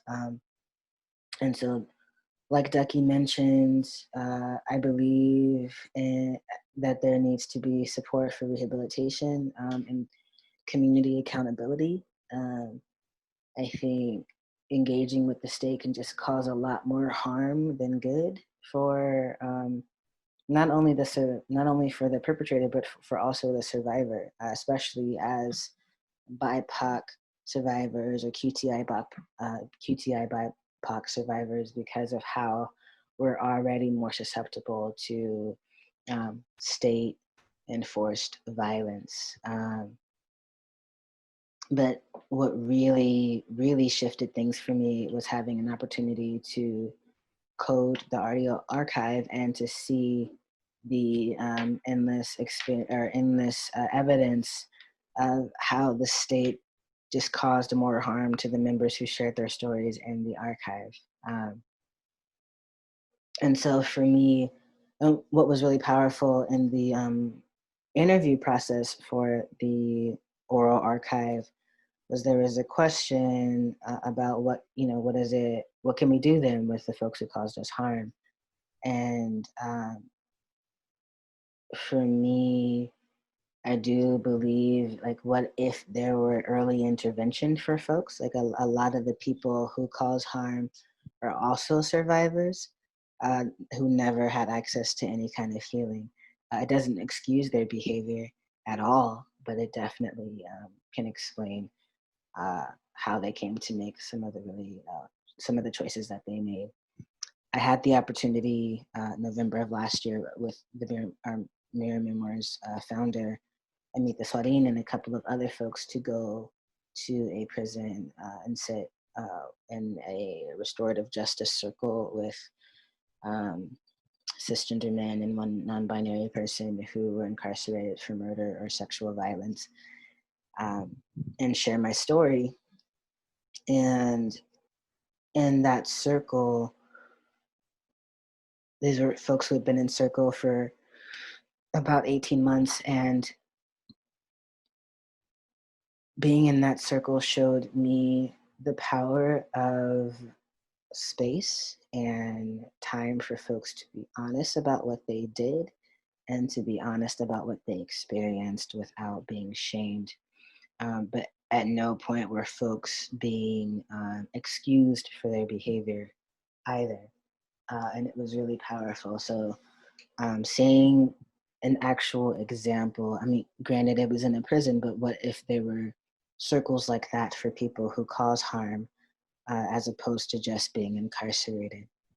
And then I had the opportunity to watch a workshop from the National Sexual Assault Conference, in which someone was mentioning, like, why do we keep referring to people by the thing that we want them to stop doing, i.e. calling people rapists or sexual offenders. And so even that starts to encourage me to shift in the way I think about people and not keep them in the freezer, and acknowledge that some people do want to be held accountable for the harm that they cause. That doesn't mean everyone wants to, but I definitely think that creating more spaces, that doesn't have to be survivor-led either. Like, I don't think it's the onus is on survivors to be the ones to help folks who cause harm to stop causing harm. I think it's also important for folks to hold themselves accountable. And so what would it look like to have a world in which more people had the time and space to be honest about the harm they cause and to start to be accountable without having to engage the state? Think more spaces for transformative justice. So with the last little bit of time, Ducky, would you offer any tips or tools or advice to survivors who want to feel empowered to share their own story? If you could take like a minute to share that. Yes. My tips and tools is just, it takes time to accept that you're a survivor. I feel like the tips and tools is just find the support system that you believe in and trust, and share your story within that support system. Be authentic with yourself, realizing that your experience is your experience and nobody can take your experience from you. You have a right to be angry, you have a right to be hurt, you have a right for your feelings, and nobody should take that away from you. So I feel like hone that and embrace that and be able to find a platform that you can share your story, and then through your storytelling, it will heal you and be able to do more work individually and for the perpetrators that was involved in your assault. Like that. So just be who you are, accept who you are, embrace your story, experience it. Don't let nobody take that pain, that hurt, and that anger from you. You have every right, and you're valid within your feelings. And then quickly, I'll also add to that, it's okay if you don't remember everything. your story is valid, and healing is possible. And with that, thank you so much for joining us.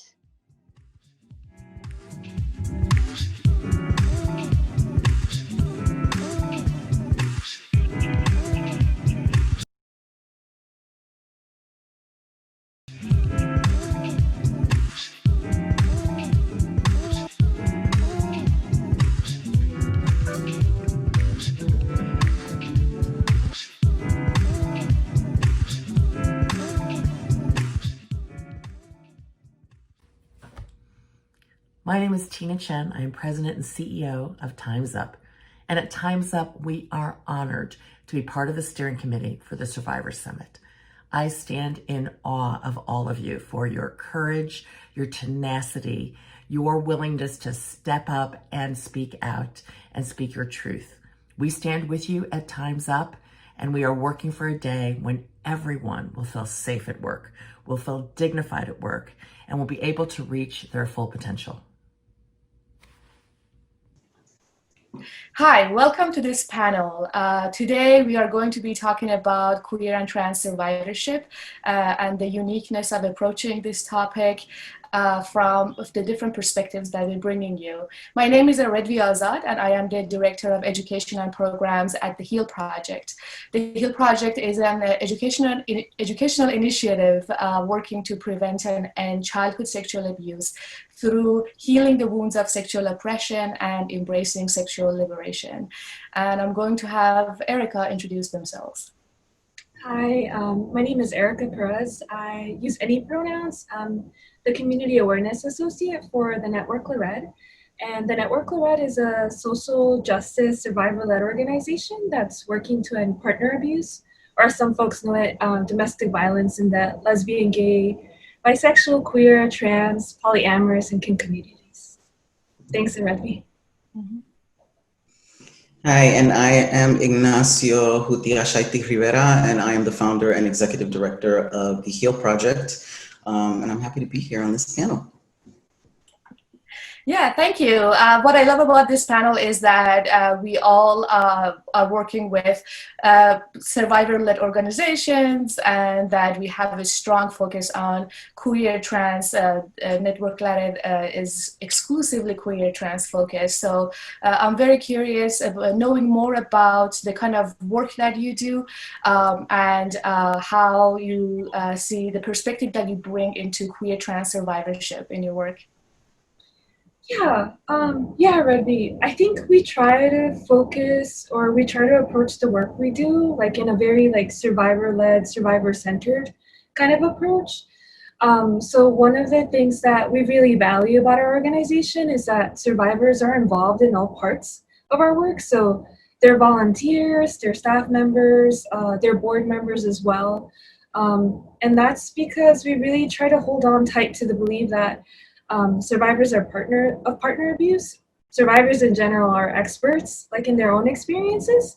And so we want to make sure that we're following their lead through our services, through our education, our trainings, our outreach, all of those aspects. And another thing that I think also kind of is unique about the work that we do is that we don't require survivors to want to leave an abusive partner or to have left a relationship where abuse is happening in order to receive services from us, in order to volunteer with us, or in order to be staff members. And that's because, you know, if we were to do that, if we were to put that as a requirement, it would just be another way of someone else taking away like power and agency over a survivor and dictating what is best, you know, and what they should be doing. So we know that doesn't work, right? You know, it's just replicating, you know, abusive patterns that an abuser can use. Yeah, thank you for that. I can say that on our part, being a survivor-led initiative, there is a unique perspective that bring from our own experiences. But also, as we sometimes talk about this, I want to challenge the idea of having survivor services always be survivor-led, because I feel like sometimes we can put a lot on survivors, especially queer trans survivors, right? There's so much that you already have to deal with. And on top of that, it's great to have survivor-led initiatives happening more, but I want to really encourage everyone to take an interest in this topic, because we never know, when things can happen to us. You may not be identifying as a survivor today, but someone you love might be, or something might happen to you in the future. So being part of that cycle of ending violence in any capacity, I think is something that anybody can connect to. Yeah, thank you for saying that, Arabi. And thank you, Erica. I really like what you said about Network La Red, like not denying someone services because they are still in that kind of abusive relationship. And that's so important. I think that's really important because that's like a harm reduction approach. Like that is meeting people where they're at.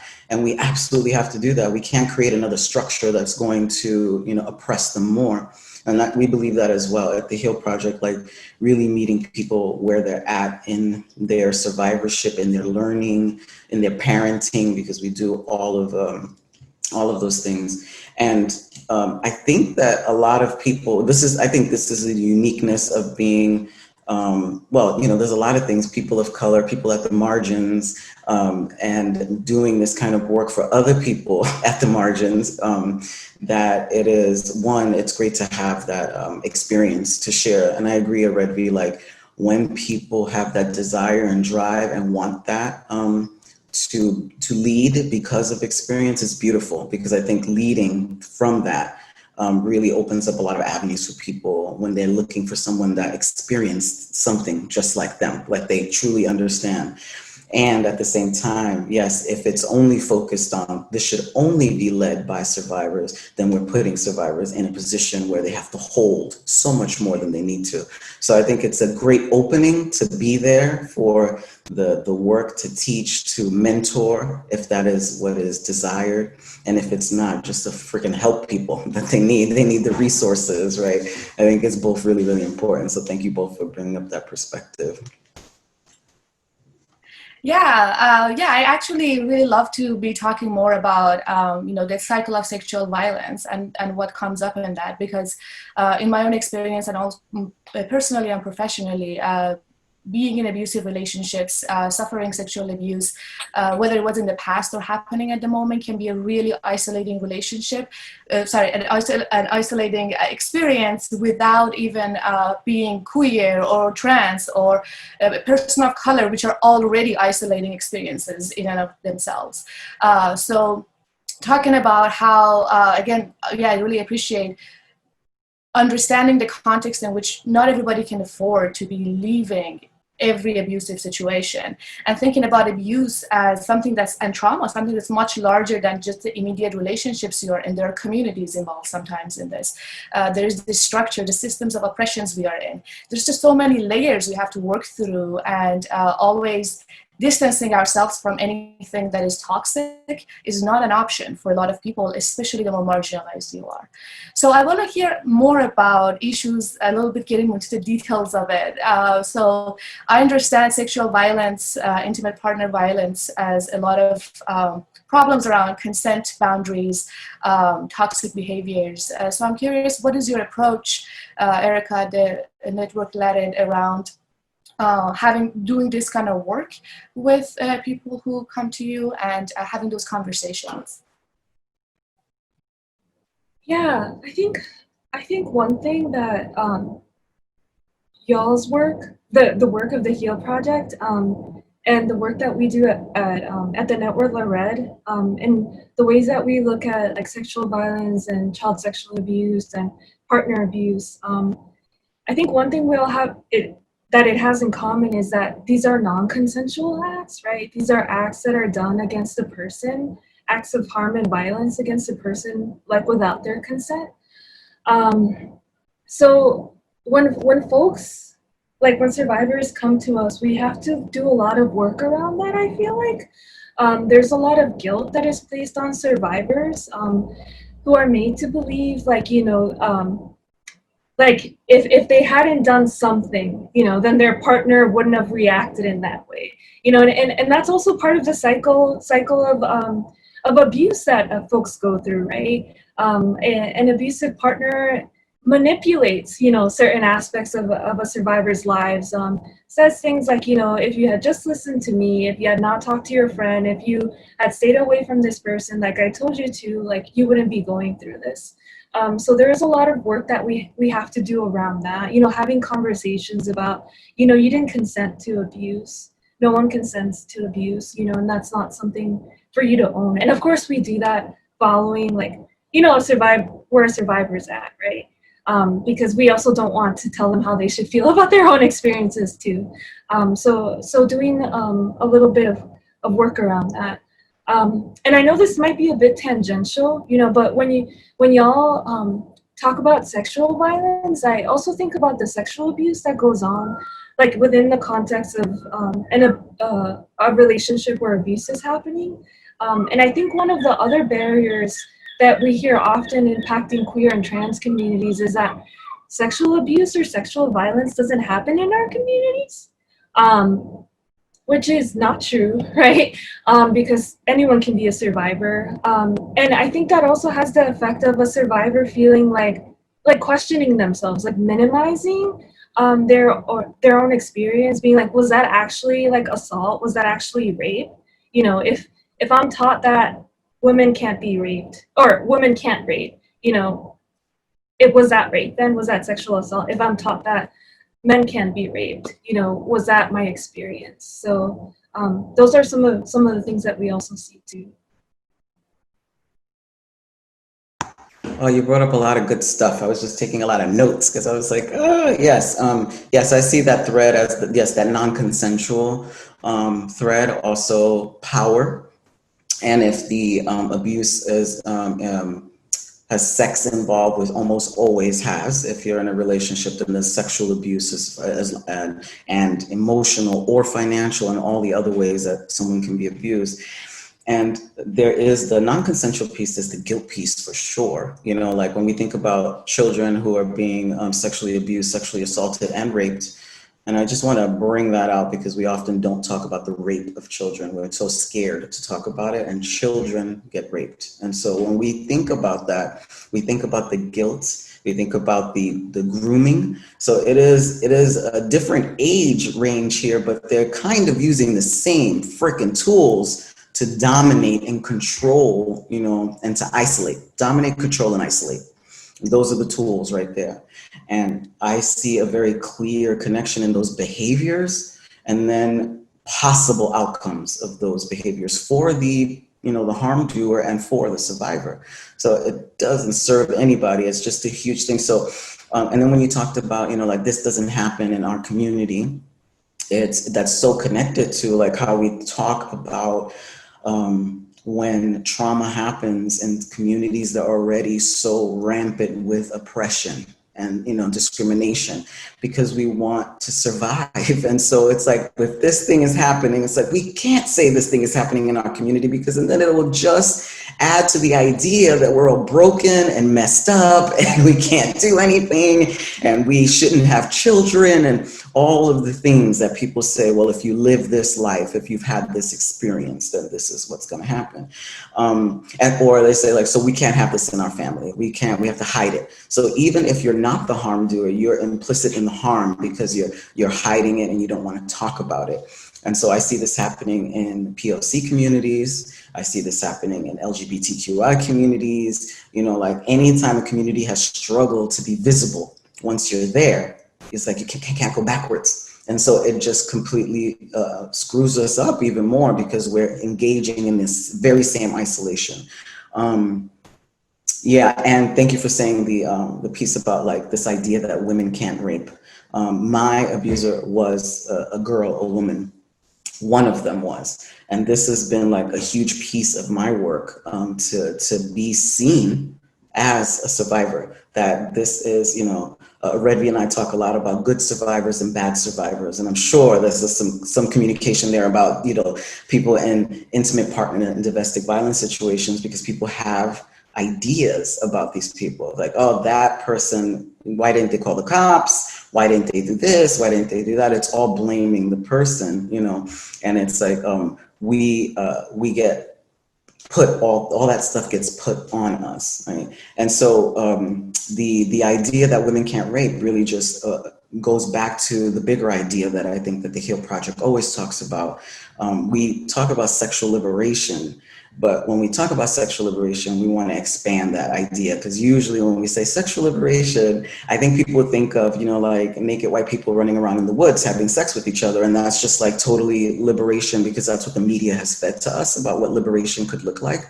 And so when we think about sexual liberation, it is every single part that goes into creating a person that is actually can sustain their emotions and communicate and express and hold. But pretty much, like when we talk about sexual liberation, those are the foundations that actually hold up how you can be an actual adult in a relationship, whether that's friendship, kinship, lovership, or any of that.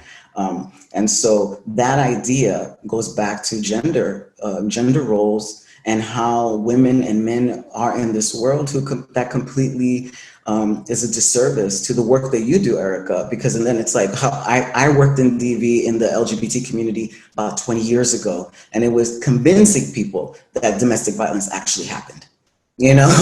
And so it's interesting, like all of the oppressions really just continue to tie in, and even in the work that we're trying to do continues to pull that down. So it's like a constant effort of trying to stop it. Yeah, what a wonderful conversation here. I can't even take notes anymore because there's so many wonderful topics. I think what I'm thinking about is how queer trans identity themselves for so long have been connected to being a survivor of sexual violence, right? We've been told for so long, oh, if you just healed from, you must have been, first of all, sexually abused. That's why you're queer or trans. And then if you just heal yourself from that experience, then you will suddenly realize you're straight and you're cis. So that adds another layer to the difficulty even talking about, like Ignacio, you were saying, talking about, no, like I'm not trying to heal from who I am. That's a different thing. There's plenty of straight people, cis people who are also victims of survivors of sexual violence, intimate partner violence. So yeah, what I also, another thing that unfortunately, these ideas are so ingrained that I can say for myself, what's been really difficult over the years, how long it took me to understand, to get my own head out of that hierarchy of what kind of violence is more deserving or I need to be paying more attention to. I am a survivor of rape by a cis man, and also a survivor of sexual assaults by my ex-girlfriend. And one of them involved, you know, a typical, like what you consider rape. And the other one was a different kind of abuse. It did not involve a penis. And it took me many years to identify both of those experiences as sexual violence, but even in my own head and in talking to so many people around, I always thought I had to react more to the experience with the cis man more than that one, even though in reality my own experience has been that because the rape was non-violent, it was with someone I already knew before, and that it was a one-time thing that was violent, it wasn't built upon a sustained thing, and other reasons. I actually, even though it was really shitty, it's terrible, it goes nowhere near the experience I had with within that relationship that was abusive relationship and sexual abuse happened in a queer relationship. That is my top sexual trauma.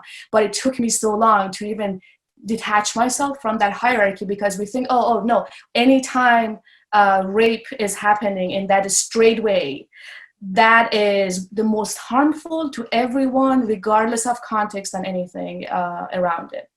So I really appreciate you bringing up just how, you know, these ideas have a history and they continue to just, we carry them with us, despite even, you know, wanting to fight them. There's just so much force behind it constantly.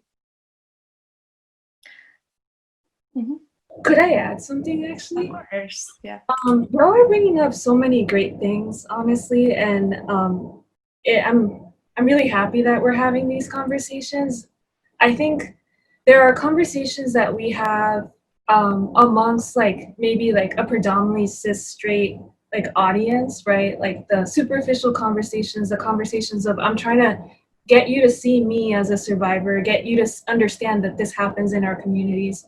And what y'all are bringing up is like the complexities of like having these conversations within our communities. Like Ignacio, what you said about, you know, when sexual abuse, child sexual abuse, child rape happens like in POC communities, in queer communities, you know, how do we talk about that? You know, how do we talk about that like in a wider stage if we don't want like white cis straight folks to see us as, like you said, damaged, broken people who are less than, you know? Like that just like hit me really hard. That's not a conversation that I can have, you know, with like, unless it's an in-group conversation, right? You know, that's like a very like, yeah, I just want to appreciate you for like bringing that up. And also you at Red V talking about how there's this misconception that somehow, you know, if you're a survivor of sexual abuse, then you must be confused about your gender or your sexual orientation. And that's where that stems from, you know, and it's so like hard to piece apart that argument, you know, in a succinct like way when folks bring that up, you know, and what happens if, you know, you are a survivor of like sexual violence and you do question your gender, you know, those don't have to be like tied together. Those could be separate. So I just want to say I appreciate both of y'all for those points. I am loving this conversation. Thank you, Erica. I want to go back to, this thing about, you know, not in our community. And it makes me think of Aisha's book, you know, Love with Accountability, Aisha Simmons. She has an anthology that, and it's all people of the Black diaspora speaking on or writing on being survivors, and the role of love in telling or not telling, right? So like a lot of families, like, you know, like sometimes if you love our family and you want no one to know what's happening here, then don't tell anyone. You know, if you care about me, you won't. So we speak on what it is to like, you know, push those things down and how we need to change that. And, you know, for me, it's like such a simple answer when we say, how do we talk about it? We talk about it. That's the answer. We talk about it because once we bring something to the forefront and one person talks about the thing that other people were scared shitless to talk about, that gives permission for the next person to be like, oh, I can do this. There's another person right there that I can talk to about it. And then you keep on, because the more you hide it, the bigger and more corrupt and horrible it is. And when you talk about it, you know, it's so simple because I remember in high school, this was something that always stuck in my mind. This girl that I knew who was a badass and I really liked her. Like nobody messed with her and I really liked hanging out with her. And one day she came to school and she wasn't there one day. And I was like, oh, what happened? Why were you absent? And she was like, oh, I got into a fight yesterday. And I was like, what happened? She was like, I got my ass beat. And I always remember how refreshing, this was just funny, how refreshing this really tough girl that everybody was scared of could admit that she had a fight and she lost. And then I was like, it just blew me away, you know, because most people lie. They're like, yeah, I had this fight and I fucked that person up, you know, and it's like this idea of honesty, even when it doesn't serve you or you're embarrassed, really changes things. Because I was like, wow, she made herself really vulnerable and said she got beat up. And then that doesn't make me so scared to talk about when somebody did something and I was scared to do something, you know? So it opened up an avenue. So I think just talking about things, and you don't have to have a formula, just talking about it, right? And then I want to bring up the idea of the cis male penis in this whole conversation, because it's just like the cis penis is constantly there. It's the thing that takes away the reality that women do rape, that you do not have to have a penis to rape, that castration does not eliminate rape, that you know, there's so many things attached to the penis that we overlook, and it really is, again, connected to all of the things that I talk about in terms of like talking about sexuality as a whole and gender, really breaking that open, because if we had a different way, if we really had a different system of seeing our, letting our genders and our sexual orientations evolve naturally with nothing, oh, that's a world I want to live in. That is definitely a world I want to be in, because that would be a really beautiful, curious world, you know, just to see what happens, right? But we live in such a way that even in this structured way, we say men rape, women are survivors, period. And that is strong, because as a gender fluid person who has been doing this work for 20 goddamn years, 2 years ago, I went through a really difficult time and I was having suicidal ideation. It was really rough and I needed to get help. And I was like, as the person who is the helper of people, I am coaching people, I am helping them through their sexual lives. I need help. Where do I go? And I went to a support group that was for survivors, and it wasn't explicitly for women, but all of the people in it were cis women. And I went, did an intake and everything, and they straight up denied me. They said I could not be a part of the group because I would make the women uncomfortable. And so that broke my heart, because I was like, my life is about helping and healing and educating around this thing. And right now I need some support. And because of my gender expression, because the penis is the raper and the vagina is the receiver of rape, you know, or that in this case, well, it doesn't really matter if you don't have a penis, it's implied that you have a penis because you look like it. So we're not really talking about your gender here. We're just looking at you and seeing a man. You might look like a gay man, but you're a man no less. And you're a threat because you have a penis. And this is the same fucking conversation or argument that we have with trans women who do not, cannot, and, you know, want to have surgery, you know, bottom surgery. And it's like, the penis is present, danger, you know, and it's our ideas again about relationships, sexual orientation, gender. And I keep thinking that that's the way we connect with one another as human beings really is the key to shifting a lot of the ways in which we even handle trauma, talk about it, connect with other people, even when to go get help. Man, as people of color, as queer people, why don't we ask for help? Because it is fucking hard, right? It's like, I don't want to put a burden on the other person that's going through the same thing or more. And it's really trying to step outside of that, step outside of the deep oppression that a lot of us are in, and really finding connection with other people and relearning. It's all about relearning. Redvi and I talk about this all the time. It's like we have to throw everything out and just rebuild this stuff, because we just live in a really messed up system. Thank you, Ignacio. Absolutely, I agree with everything you said. You know, what's interesting is we know that most cases of sexual violence at any age, they happen, they're domestic cases. They're happened by people we already know.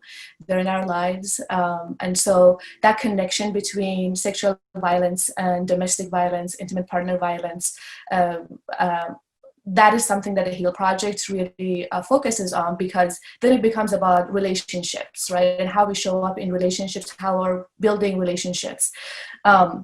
And I think the theme I'm seeing here is a lot around that shame and that guilt of having to, first of all, admit to yourself something terrible is happening to you. It's a lot of, especially if you already are a survivor, having to admit that you don't have control over what's happening to you, something terrible happening to you, it's a lot. It's really a lot for anyone. Like Ignacio mentioned, even as people who've been doing this work for a long time, every time it happens, it's jarring. It's really jarring, and it's like, oh, but it shouldn't be happening to me. I'm the one who's been helping others about this. How can this happen to me? But it's a lot, and I really want to just say that anyone who comes to the place of having the courage, like the girl in high school, to be like, yeah, I was defeated. This terrible thing happened to me. It wasn't my fault, but it happened to me. I had that experience. Unfortunately, I feel like so much of going through relationships, queer trans relationships, so much of our relationships by default become isolating relationships. Unless we are the few lucky ones part of a large queer trans community, most of us find there's already a sense of a scarcity in our communities for finding love, romance, partnership, companionship, even friendship. And so when bonding happens, we are so attached to it. There's like extra pressure to want to keep it together. And so instead of, from the very beginning, allowing ourselves to go through a boundary setting process that works for us, go through a conflict resolution process that works for us, we kind of feel like, and this is a larger notion around how relationships are built. It's not unique to queer trans community, but it's especially, I feel like there's pressure to want to make this work at any cost. And again, a lot of people, even we know around us, right, they themselves are going through so much, like picking up the phone and calling a friend and be like, hey, this thing is happening. What do you think? Is this fucked up or is it me, right? It's like those moments, so many moments that's happened to myself. I'm like, first of all, why don't I have the answer myself? It's like, if a friend asked me that, I probably have the answer right away for them. But it's happening to myself and I'm questioning myself, you know, am I being gaslit or am I being too sensitive? It's like, those are the moments I feel like a lot of survivors, first of all, a lot of queer trans people in general deal with, right? It's because we deal with so much microaggression. You always are going around in the world and people treat you a certain way and you're questioning yourself. Is it me? Did I look too queer? Or were they threatened by me, by how I look? Or, you know, were they just, you know, they had their own issues. So it's like we bring that also into the relationship. So I really appreciate both of you talking about all of these connections and the complicated feelings that come up in these situations. So I also seeing a thread around the kind of support, like how can we actually get there with the support, both in terms of community, but also organizational, systematic support? What are the challenges around it? And what are kind of the ideas that you all have come up with in your work or would like to see happen?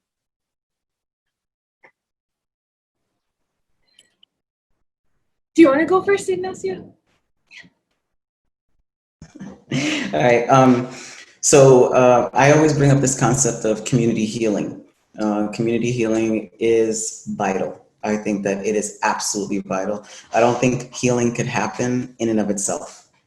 We don't live in a vacuum, so our healing can't happen in a vacuum. There can be individual stuff that happens by yourself, but you have to be connected to other people. And that's either your best friends, support groups, family, whoever. That I tell that to everyone that I coach. I was like, if you have one friend, but hopefully two, even better. So you won't, put too much pressure on one friend, but two people that you can build trust with, build something with, create boundaries, tell them about, create a mental health plan.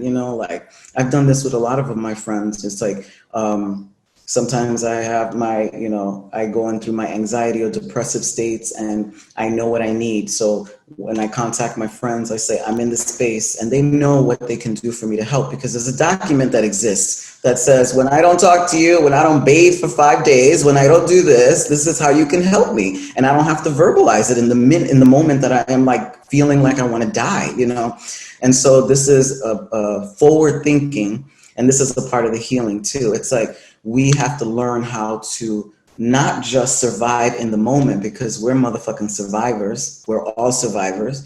Not to survive in the moment, but also think about preparing for stuff. So, and that's a part of taking care of ourselves, which is the hardest thing, right? Because to think about it ahead of time is to think about yourself and your self-care. And sometimes it's hard to get to that place when somebody has been abusing you and making you feel like you're worthless, right? Or that you don't have anybody. So that's a lot of work. So community healing, I'm just like all for that.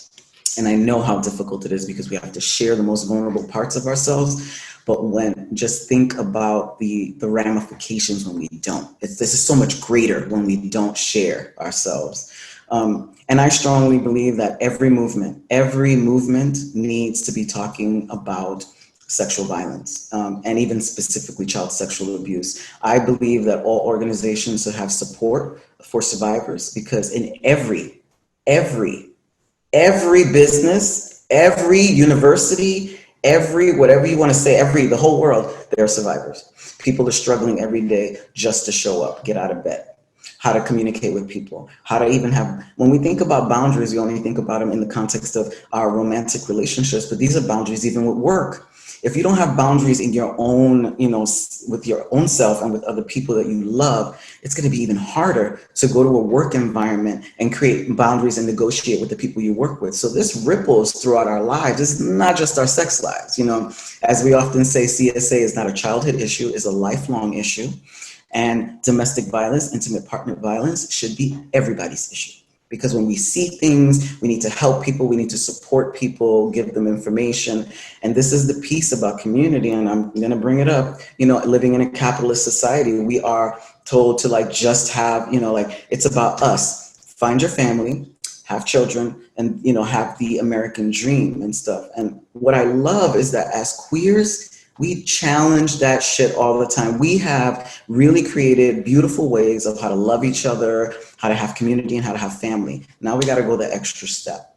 And we really got to think about how sexual violence, especially as queer and trans people, sexual violence is just pretty much implicit in our lives, because people wonder about what's between our legs, how we have sex. Everything towards us is sexual.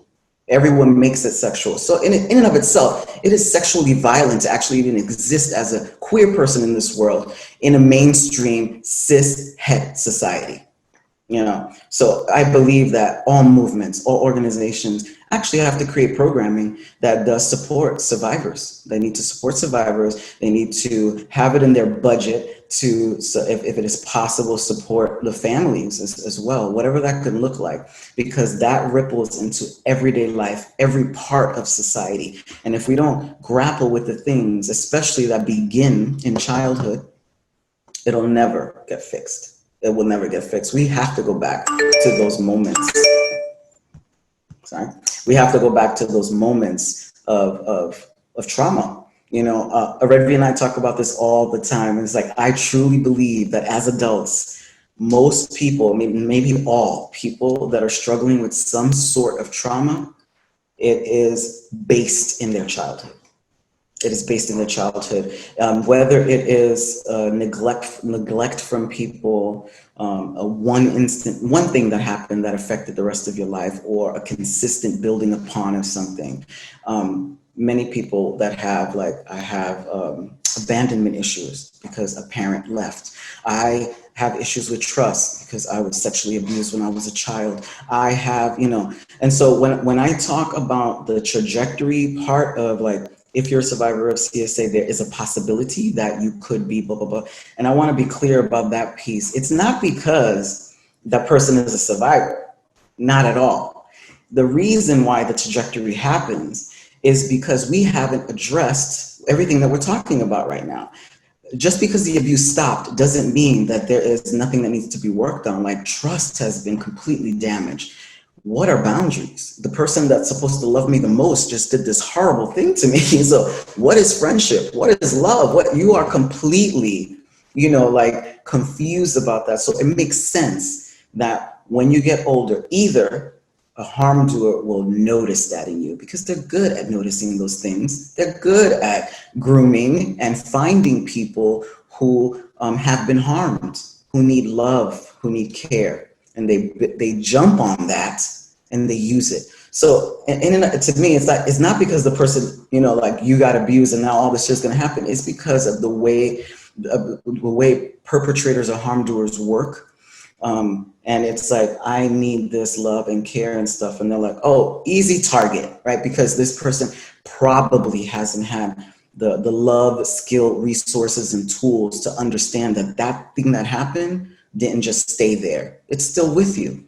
And most of us realize that when we're freaking adults already, and we've had so many bad relationships, and then we're thinking back and saying, oh, yeah. So that I wanted to be clear about the trajectory, because a lot, I wanted to be it is others, not because of what happened to the person, but it is others that contribute to that trajectory. Yeah, Ignacio, thank you so much for that. Thank you so much for like explaining the trajectory, for explaining like different aspects of how like trauma that you experience when you're a child really impacts the way that you see yourself as an adult, you know, and see your own power, you know, expressed in like relationships. When talking about support, right? When talking about how we can like support survivors, that part, what you just said really sticks with me. You know, the how abusers know how to groom, you know, for folks that they can abuse, you know. So that to me is another part, I guess, of like supporting survivors, making sure that abusers are called out. You know, making sure that we see them, that we know that we see them, and that what they're doing is unacceptable. And that ties into, for me, how, you know, especially with our communities, because of our identities, we're already at so much risk, you know, and at so much risk of harm from other people, that how we are complacent about, not us, I mean, society as a whole is complacent about homophobia, biphobia, transphobia, really sends a message to folks who want to abuse that it's okay for you to treat people that way. You know, not only is it okay, we'll reward you for it. We'll condone you for it. You're not going to lose your job for it. You're not going to lose money for it. You'll get elected to high government positions. That's okay. You know, it's okay if you do that. So for me, and it goes hand in hand with what you're saying, right? The work that survivors do and the support that they receive from programs like yours, and also like us calling out these systems of oppression and making sure that they can't thrive. One of the things, and I think you mentioned it, Ignacio, was that like you tried to reach out for support from a support group, right? When you were going through a really tough time, and they were some kind of phobic. They discriminated against you, right? Because of the way that you looked, because of their assumed gender of you. We see that a lot too with our survivors, you know, with survivors who are trying to get some sort of like emergency housing at a shelter, but can't because that's a woman's shelter. You know, we hear survivors calling us and being like, I tried to call a shelter and see if they would give me space, but once they found out I'm a trans woman, then they started asking questions about whether I've had the surgery or not, or because of the tone of my voice, assume that I was something that I'm not, you know? And not only from DV shelters, like we tell folks to ask for help, right? And these systems that are supposed to help people really fail us. Like we grow up saying like, if you're ever in danger, call 911, but how do our Black survivors feel about that, right? There's the very real risk and chance that if a Black survivor calls for help, they're gonna be murdered by police. You know, and we see that in the news all the time now. And when we take into account Black survivors and like sexual orientation and gender identity, we see that the risk is higher for Black trans women, you know? So as we're supporting survivors and asking for help, you know, it's the responsibility of folks also to meet them halfway. If you're asking me to ask for help, then make sure that help that you're offering me is going to be suitable to my needs and that you're not going to discriminate against me when I'm asking for help. So that's something that popped up, and it ties into community healing, right? You know, which is like really important. Yeah, thank you. I keep saying what a wonderful conversation. It's just too bad we don't have all the time. So many, I'm thinking about so many aspects of this specific to queer trans relationships, again, of all kinds, not just romantic relationships, even within community. I think one thing I've noticed is in general, we live in a culture that there's also a hierarchy of physical violence, like physical violence and then sexual violence of a certain type over emotional violence. And those are all tied in together, right? Like sexual violence often comes with emotional violence, emotional abuse, especially in the context of domestic violence. So like the way we are taught to look at it is, to me, it's so backwards. Like we are almost groomed by society to see signs of abuse in intimate partnerships as endearing, romantic. We were just talking about how like stalking is like it's seen as, oh my gosh, the more you're stalk and you're creepy, it means your love is more real. Like, what is that? Why are we letting our children watch this kind of media? Why are we okay with this? So it's like we are living, like I liked what you said, Erica. It's like we live in a culture that is like the more abusive and toxic you are, the more opportunities you get, the more charming people think you are, the more, it's like, oh, that's assertiveness. It's like we are at the level right now, we don't have these skills. From children to adults, to even be able to identify for ourselves or others what is toxic, what is just not okay. Like, I don't care like who you are. If you're dismissing my feelings, that is not okay. That needs to be addressed right away, right here, right now. You can't dismiss that's a sign, that's a red flag, right? Things like if you're crossing my boundaries, that is not okay. It doesn't matter that you have a PhD, I don't care. Like, so there's just going again, there's a lot of pressure to go against that, right? So I want to go back to that idea of consent also, that the very beginning, talking about how violence and abuse is always non-consensual. What I'm always amazed by is that, first of all, I think we have finally done a decent job of talking about consent within sexual relationships, right? We try to tell ourselves and young people, anytime, it doesn't matter if you already consented to sex, you're going in it at any time, you change your mind for any reason, it's okay, you say no, or you just even hesitant, you're cool, you don't even have to provide a reason for why you don't want to do it. And on the other side, we're like, if someone is hesitant, doesn't want to do it, out. We don't have to talk more about this. Cool, great. I'm really happy as a society, we are okay with this. Hopefully, at least in some communities, we've got this down. So why not apply this concept to relationships as well? Why not talk about it in that? Why is it that when it comes to relationships, we feel like, oh, you know what? I don't know if it's me or the other person. This shit isn't working. I'm miserable.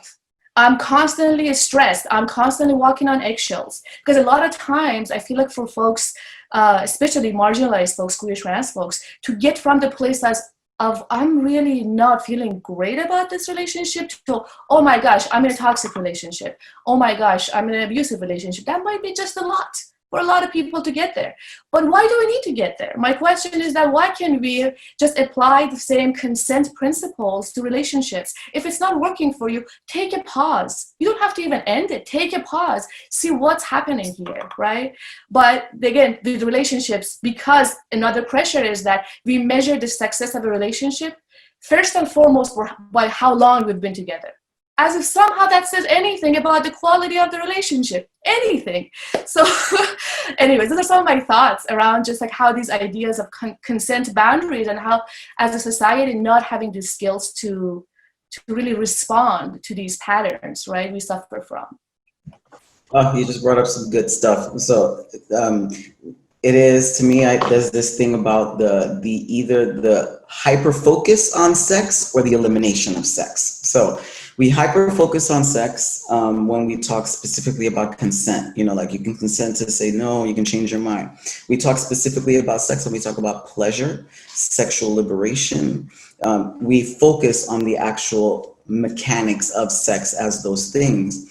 Which it could be so much more. Sexual liberation, as I said before, is like, sexual liberation to me is like if you couldn't look at yourself naked in the mirror one day and now you could, that's sexual liberation. Like that's what it is. Whatever it is for you, that is sexual liberation. It doesn't have to be, I could actually have sex or something, right? And so when we think about abuse, which this is the funny part to me, we're talking about sexual abuse, child sexual abuse. We're talking about sexual violence. You see, sex is all up in that, but we do not concentrate on the sex that is completely altered, shifted, and changed, right? Like how people in those situations later on about and concerning bodies and their bodies and how they share those bodies or how they in their own bodies, we don't address those things. In fact, we only focus on ending the thing. That's it. With child sexual abuse, it's like, okay, get the child out of the house, or if that's even the thing, now it's good. Now maybe a couple years of therapy, great. Okay, we got it, right? Because we stopped the action. The action alone is not the thing. And it's like this hyper-focus on non-focus on sex is a problem. Our problem in this country around sex education or holistic sexuality is like horrible. I think it's just horrific. We know nothing about sex, sexuality, and relationship building and connection with folks. And something that we all talk about, like having this, we all experience this thing when we were young. Somebody says something to us or does something, and we're like, what was that, right? Our gut. And when I was raising my daughter, I was always like, you trust your fucking gut. I don't care if you think you're crazy for it. I don't care. I don't care. Trust your gut. When your gut tells you something, you go with it. You know, because to me, that is, people call it their gut.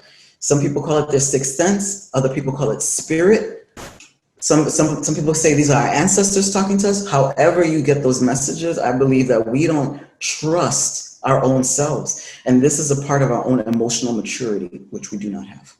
Emotional maturity is a huge part of connecting with people, about knowing yourself and really digging into you before you can be with another. And the way we build relationships in this society is two people melding into one. It is a loss of self completely. And what we try to say is it is not a loss of self. It is a digging into yourself, getting into you so deeply and so profoundly that you know yourself so well that you can actually explain and express to other people exactly what you want, because you know, you already been there. You don't have to wait for another person to figure this out for you, because this is the way we've constructed love and connection. It is love at first sight. You know when you meet the right person, it is forever, all these things. And for some people, that might be the case. Yes, I'm not going to deny that. But for the majority of us, hell no. That is not how love works. That is not how communication works. How we do it is through trial and error, trial and error, trial and error, until maybe we're 50 or 60 and we finally get it. And I want to change that. I want to know that we understand ourselves earlier, trusting our gut, understanding sex, questioning people, asking our friends, is that right or wrong? Having accountability buddies, like community, just making it all community, because the conversation of sex should not be private. It should be beautiful and big and bold. If it were, you couldn't take it and make it a secret. You couldn't. We would notice the grooming. We would notice it, because if we were in a society that talked about sex and sexuality and gender with an openness and a curiosity, we would see and understand these things a lot differently.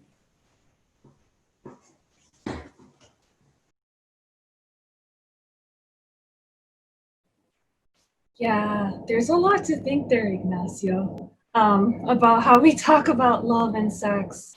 Yeah, that's very real. I think we do have a very narrow way of talking about love and sex, even though I feel like, you know, it affects many aspects of our lives. One thing that popped up for me while you were talking, and I think Aredbi, you also mentioned it, was how small our communities are. You know, so that even if we wanted to talk about sex or relationships, because of like the discrimination that already exists against our communities, there's only very few people that you can talk to about that. I'm in Boston, so the queer community here is really small. Sometimes I feel like I go to one queer event and then I go to another, I see the same like 8-10 people there.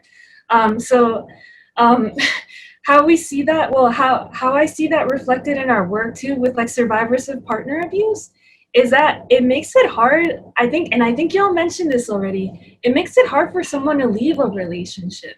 You know, you have that, like this idea of the ride or die, you know, and this idea of like U-hauling, you know, in our communities, this like extreme, I guess because our communities are so small and because there's not that many people that you can talk to about your experiences.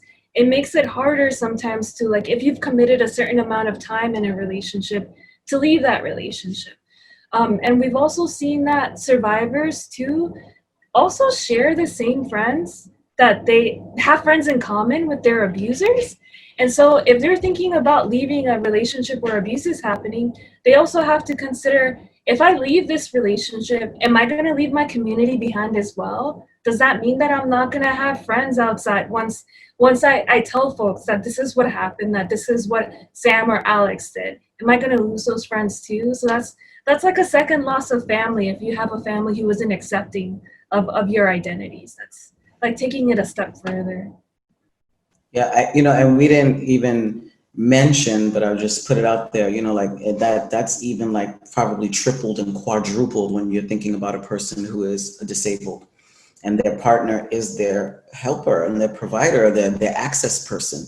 That is a fucking very difficult situation when this person is the one that's helping you with your medication, helping you get around, helping you do that. That is complicated. And that's why when you first started and said, we don't deny people service if they're still in the relationship, because it makes sense, because not everybody has the privilege to do that. Now, sometimes it's not possible. And this is where I think in our community, we're so good at coming up with crafty, creative ideas of how to support people. And that's why I keep saying, well, let's keep on pushing our community to come up with some pretty creative ideas about how we deal with this and how we talk about relationship, sex, and connection with one another. It's like it's time to push the next level of this. Yeah, thank you. Unfortunately, we don't have a lot of time, so I just want to leave with this more of a positive thing for myself that I've come to, is that as a survivor, I oftentimes like to think about where I am as having a superpower. I've become so sensitive to certain behaviors that I can spot it from 2 miles away. And I also acknowledge that it's not so much about, okay, am I right or wrong? Is that, like you're saying, the gut feeling is telling me something. I've been through this enough times. I can't risk this. I can't risk, like, in a new relationship that's starting with dismissing me. I can't even risk that. I'm not even going to go there. And that has saved me a lot of, like, I really think of it as a superpower. I'm like, oh my gosh, I've been through so much, and now I'm so good at my boundaries. And that doesn't mean this doesn't happen to me. It doesn't mean I don't also, like, find myself in certain situations where I look at it. But I can tell you that having that awareness and that intention has changed things, so that instead of staying in something for years, maybe now it's like months, maybe it's weeks. And I'm okay with that. I'm going to keep with that. And on that note, I just want to say that thank you so much for joining us for this panel. We are the HEAL Project. You can find us on social media at HEAL to End. That's HEAL, HEAL number 2.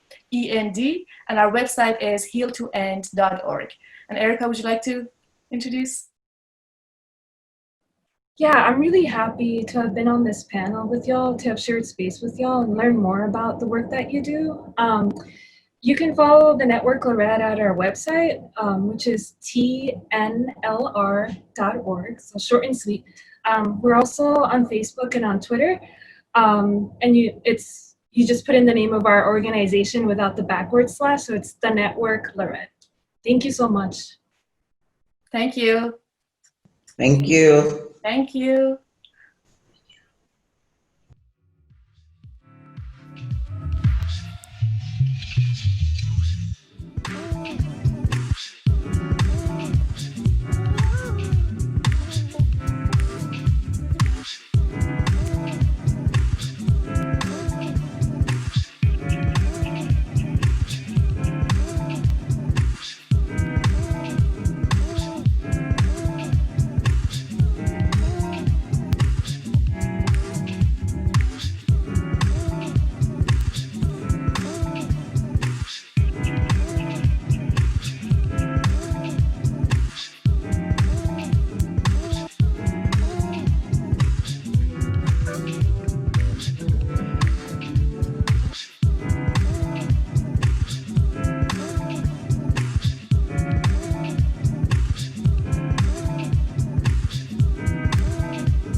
Hi, my name is Louise Godbold.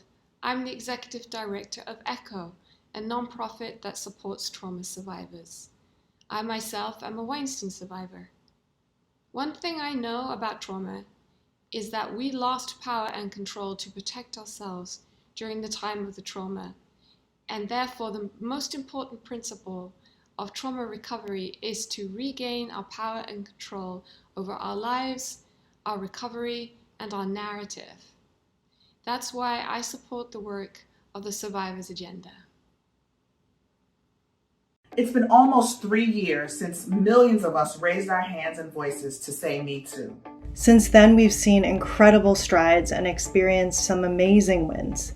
We've also learned that we have so much farther to go to bring about the change we need to see. We launched the Survivors Agenda to center what survivors in this country care about so we can build the kind of world we all deserve. As a survivor and an attorney who has dedicated my career to seeking justice, the thing that I most want to see is institutions take survivors seriously and develop the systems that allow for justice and for healing.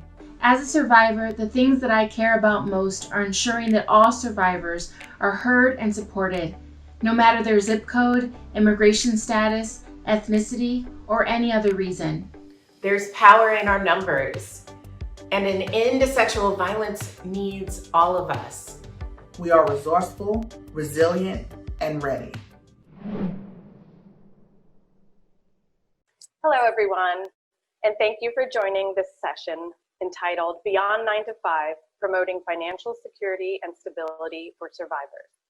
My name is Linda Seabrook, and I'm General Counsel and Director of Workplace Safety and Equity for Futures Without Violence. And I'm joined here today by my distinguished colleagues of experts, survivors, and advocates, Kaisha Preston, M. Jackson from Free From, and Deborah Vagins from the National Network to End Domestic Violence. And also joining us, you can't see her, she's the magic behind the mirror, is Kate Kite, also from NNEDV. And we thank Kate for her help today. Before we get started, we wanted to take a moment to send our love and support to those of you who are viewing this from the West Coast. We hope by the time that you see this, your air has cleared and your landscape has healed.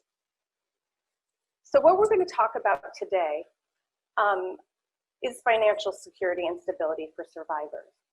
So as a result of this session today, you'll be better able to identify financial abuse, recognize the ways that financial abuse impacts your financial, emotional, and career stability, discuss workplace and policy solutions for addressing financial abuse, develop strategies for individual, collective, and workplace advocacy, and navigate and engage tools and resources to promote financial resiliency, recovery, literacy, and independence. And before I turn it over to Deb, who'll be speaking with us first, I think it's a good idea to kind of get us all in the same kind of headspace about what we're going to be talking about today, so we can come with a shared understanding. So I'd like everyone to take a minute, a few seconds, to think about how experiences with domestic violence, sexual assault, or sexual harassment may have impacted your ability to go to work, to concentrate at work, to feel financially secure, or keep your job. And as we take a couple of moments and think about that, feel free to share in the chat, and then I'm going to invite Deb to start us off. Thank you, Linda, and thank you all of you who are joining us today. I'm Deborah Vagins. I'm the CEO and president of the National Network to End Domestic Violence, and we're an organization dedicated to creating a social, political, and economic environment in which domestic violence no longer exists. I'm so pleased to be joining Survivor Summit and this great panel today to discuss promoting financial security and stability for survivors, especially at this impossibly difficult time. So I want to start by just discussing some background on financial abuse and help us set the stage. According to the CDC, more than 1 in 3 women in the United States have experienced rape, physical violence, and or stalking by an intimate partner in their lifetime. Survivors of domestic violence make tough choices every day. Even before the COVID-19 pandemic, it was challenging for survivors to find housing, get help from the courts, and stay safe. Now, when survivors are forced to stay in their homes or in close proximity to their abuser more frequently, an abuser can use any tool to exert control over the survivor, including a national health crisis like COVID-19. The majority of survivors of domestic violence experience financial abuse, which is exacerbated during an economic downturn because survivors may lose their jobs or be unable to find work.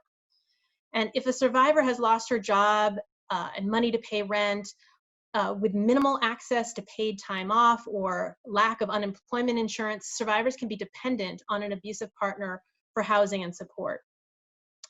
When you are in the position to leave your abuser, you are often met with the real awareness that you cannot financially afford to stay safe. So whether by intentional sabotage of economic opportunities, credit and financial solvency by abusers, or inflexible workplaces or inadequate remedies, a path to achieving financial security and stability is essential for all survivors. So in the few minutes I have with you, I'm going to give you an overview of financial abuse and then discuss 3 of the initiatives we're working on at NNEDV to try and help.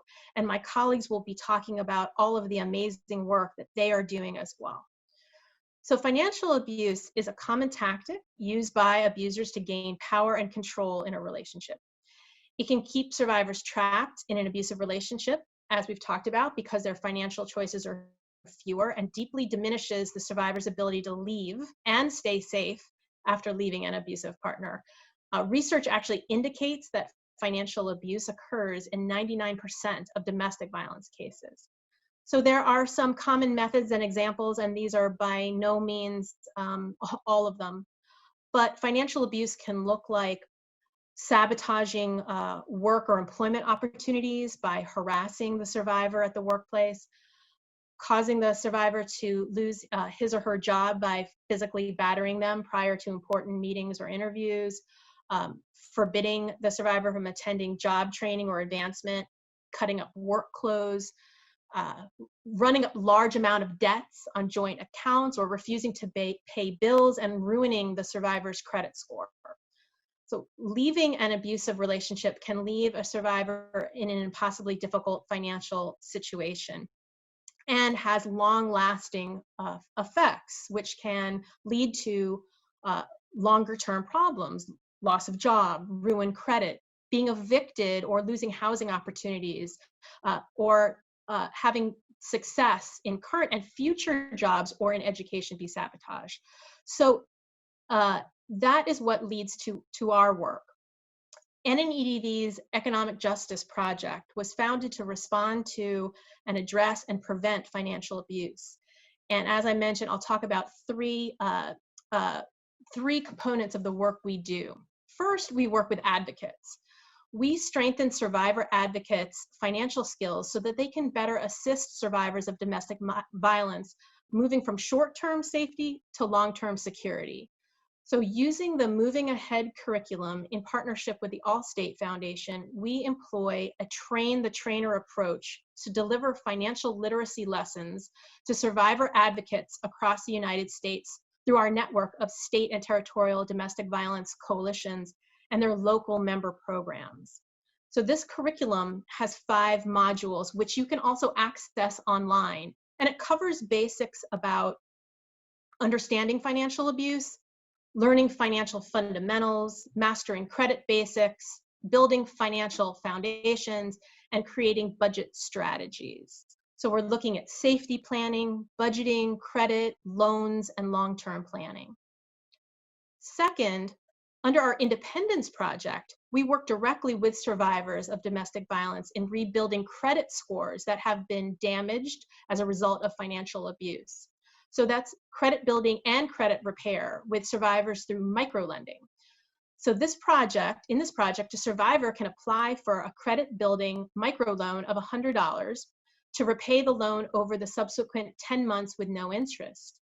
And so the goal is that this can help through these payments that are made each month, this can help survivors rebuild their credit rating, or if they were credit invisible because an abuser wouldn't allow them access to credit at all, it allows them to become credit visible.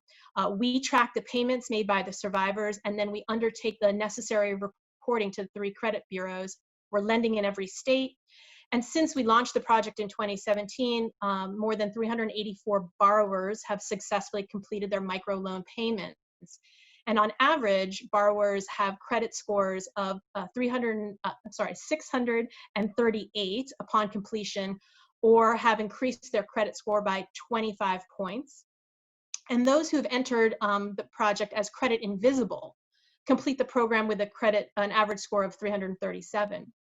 You can look at our website for more information and requirements on how to apply yourself. So we work with advocates and we work with survivors on financial empowerment, but we also know that we need policy changes, and that is the third major prong of our work. Personal safety and economic security are inextricably linked for survivors of domestic violence and sexual assault, and we need policy solutions. So we work with Congress, with many of the other groups participating in the summit, to support policy changes to provide stable economic supports for survivors of domestic violence and sexual assault. Employees who are survivors may need workplace and economic supports to help them stay safe. And I know you'll be hearing more about that as well from Linda. But as far as legislation, we need more paid sick and safe day legislation. We need federal laws which would permit survivors to take time off work to address the health consequences of violence or to attend to other critical safety needs without compromising their jobs. We need non-discrimination legislation, which would prevent employers from firing employees because of their status as a survivor of domestic violence. We've got to expand access to unemployment insurance, which can significantly assist survivors in sustaining economic stability if they lose their jobs because of domestic violence. A lot of states, the majority of states, have some protections, but federal legislation is needed so that we have nationwide protections. And survivors of domestic violence and sexual assault, who are predominantly women, would benefit from equal pay and increased minimum wage and living wage laws.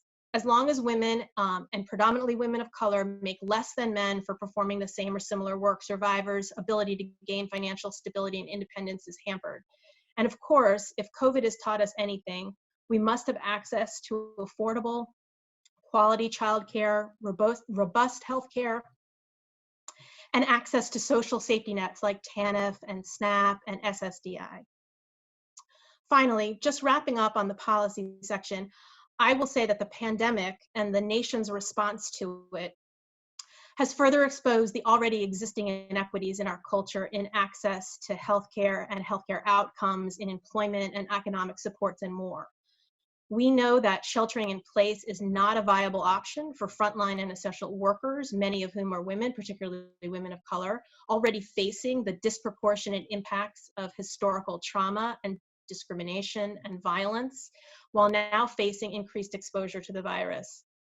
And simultaneously, the historic loss of economic opportunity in this country has been especially acute for women and workers of color who already hold the majority of low-paid work and suffer from pay inequality and do not have access to paid sick leave and other health benefits. So the pandemic has really shone a bright light on the lack of support and the myriad other racial and gender disparities that have persisted for far too long. So as this pandemic continues, we have to continue to urge Congress to address the disparate impact that it continues to have on workers of color and women and survivors, so that we're creating policy solutions that explicitly center these communities. And you can join us by taking action on our website. So let me just end by saying that abusive partners work very hard to keep survivors trapped in the relationship. But I want the people watching today to know that you are not alone. Despite the challenges during the pandemic, help is available. You can contact your National Domestic Violence Hotline 24/7. You can use chat and text to reach them. And your local domestic violence programs are also there for you and offering more and more digital and virtual services if you need them. And NNEDV has a lot of resources as well at nnedv.org. You can look up our information on financial abuse and economic empowerment, and you can look at our policy pages. So please check it out. So thank you very much. And let me turn it over to Kaisha Preston to tell her inspiring story. Thank you. My name's Kaisha Preston. I'm a domestic violence survivor, and I spent over a decade in a relationship where I was unsure if what was happening to me was abuse. I was pushed, shoved, I had large, heavy objects thrown at me. I was torn down verbally and threatened with physical harm. I was once put out of a vehicle and left on the side of the road at 3 a.m. because he had been drinking and I suggested that I should drive. But he had never actually hit me, and I was reminded of that anytime I referred to his behavior as abuse. I was gaslighted into thinking that I was crazy and dramatic, and regularly found myself questioning my own reality. The time that I spent in that marriage took a toll on me mentally and emotionally, but it also left a significant mark financially. I got married incredibly young and put college on hold to support my then husband's career. But when I finally decided that I wanted to go back to school, those efforts were sabotaged. I was a mother working a full-time job, attending college as a full-time student, and when I came home, I was also expected to be responsible for all of the household chores. The cooking, the cleaning, the child rearing fell 100% on me. And if I asked for help, the response was always, "I didn't ask you to go back to school." My husband was resentful of me trying to complete my education and mentioned on more than one occasion that he felt I was positioning myself to someday out-earn him and leave. I now realize this was a huge red flag for what the rest of that marriage would become. But instead of heeding that warning and getting out, I stayed. Eventually, my workload escalated to the point that I couldn't juggle work, home, and school. And since we made more than enough to comfortably exist as a single income home, I made the decision to quit my job and focus exclusively on school. Quitting my job made it easier to give my education the attention that it deserved, but it also set the stage to become a victim of economic abuse. Once I no longer had money of my own, it became a tool through which my ex-husband tried to control me. If I made him mad, he'd withdraw money, placing it into accounts that only he had access to, forcing me to beg or fall in line to accommodate my basic needs. Whenever I did manage to generate an income stream of my own, he engaged in reckless spending patterns, forcing me to use my income to clean up his financial messes. And things finally came to a breaking point in March of 2016. We were separated and he was no longer living at home, but he was still monitoring my whereabouts and attempting to control me from afar. His behavior had become increasingly unsettling, and I was becoming afraid of him in a way that I had not been before. We had a verbal altercation when he showed up that day to visit with our kids, and when he left with the threat that our fight was far from done. Knowing that he owned a gun and afraid of what he might do if he returned, I decided to change the locks on our home for safety that night. When he saw via the home security app that the doors to the home were open, he came back, parked down the block where he couldn't be seen, and hid in our bushes to spy on me. And when he realized I was changing the locks, he came out of hiding and tried to force his way inside. He grabbed me forcefully enough to leave bruises on my arms and refused to let go until I fought back. I called the police, who showed up and asked me what I had done to provoke his behavior, followed by telling me that since technically he also owned the home, there was nothing they could do to make him leave. To keep him from returning, I got a protective order and pressed charges to put his behavior on record. And when he was no longer able to subject me to any physical or verbal abuse, he drained our joint bank accounts completely, refused to pay court-ordered child or spousal support, and I was left with 3 kids, $0, and no job. The next few months were filled with going back and forth to court, fighting unsuccessfully for child and spousal support to be enforced. I had also pressed charges against him for assault, and he countered because I fought back. We were both found guilty of assault and battery, though what I had actually done was self-defense, and it took months of fighting with an appeal to finally have my name cleared. The constant back and forth to court impacted my ability to successfully work, and my economic status further deteriorated. I began skipping bills and maxing out credit cards to survive. My credit was destroyed, and when my home eventually went into foreclosure, despite the fact that I'd found a good paying job and was more than capable of paying my bills, no one would rent to me because of my credit history, and I found myself facing homelessness with my kids. I spent nearly half a year applying for housing like it was my full-time job and consistently getting turned away. And 2 weeks before my children and I would have been out on the streets, I finally found a private landlord who didn't run credit checks at all. The house was in a less than desirable part of town, and it was basically falling apart, but it was the roof over our heads, and I was more than happy to take what I could get. After finding housing, connecting with mental health services, and finally wrapping up my battles in court, my life began to drastically improve. And in 2019, I decided to take my power back the best way I knew how, by taking something bad that happened to me and using it to fight for others.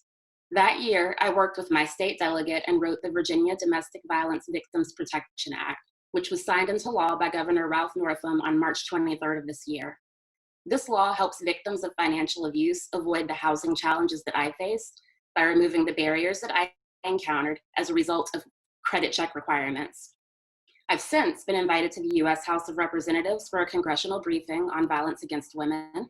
I now serve on an advisory committee for local domestic violence services. And the one piece of wisdom from my experience that I would like to leave with everyone with is that domestic violence affects people in a number of different ways, and that the economic impacts are just as serious as physical forms of abuse. Thank you all for being here today, and now I'm going to turn it over to M. Jackson. Thank you so much, Kaisha. Hi, everyone. I'm so grateful to be here and to also be a part of this panel. My name is M. Jackson. My pronouns are they, them, theirs, and I'm the Director of Peer Engagement and Support at the nonprofit Free From, where we work with and on behalf of survivors of intimate partner violence to create pathways to economic security and long-term safety. Today, I will be talking to you all about our survivor-led peer-to-peer financial support groups.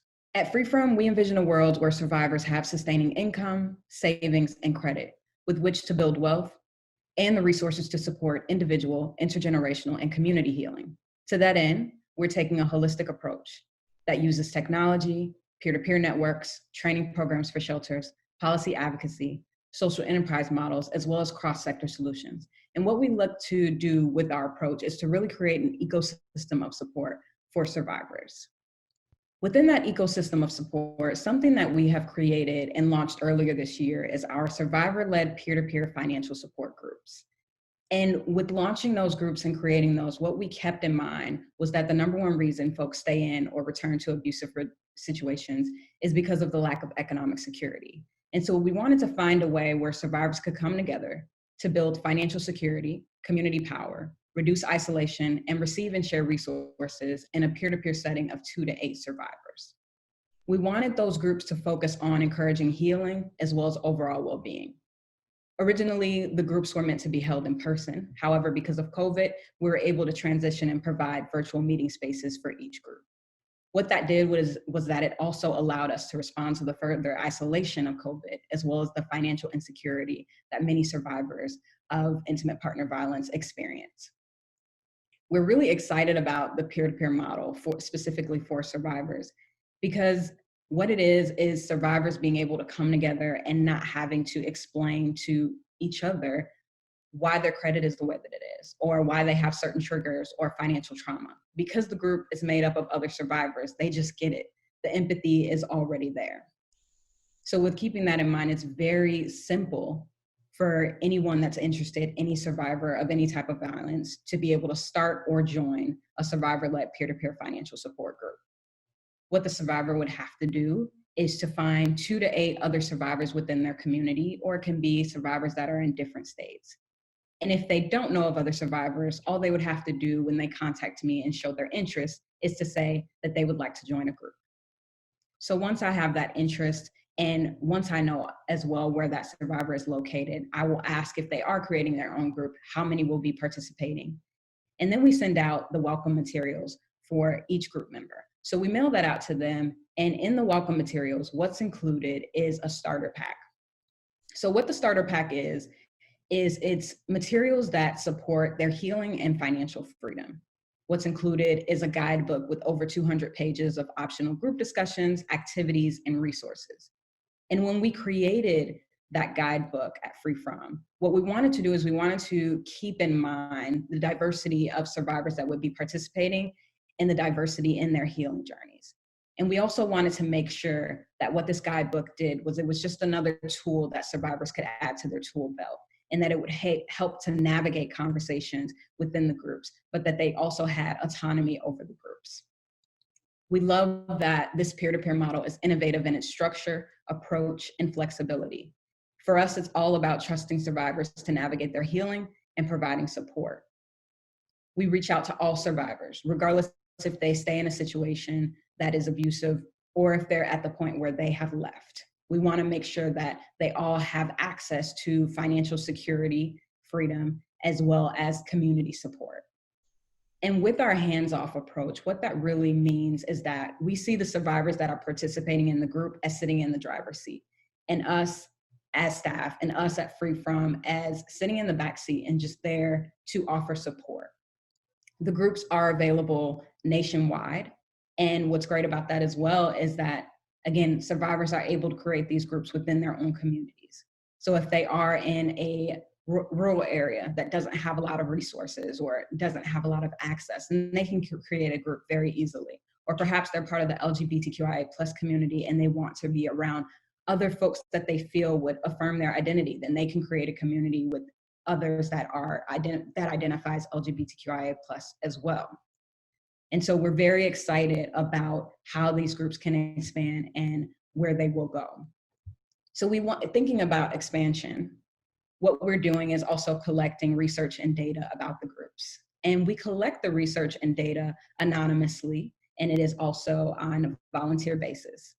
The research and data is collected through 3 surveys throughout the duration of the groups. And we use the Consumer Financial Protection Bureau's financial well-being scale to measure the financial well-being of the group members from when they begin in the group, looking all the way until they have been further out and participating.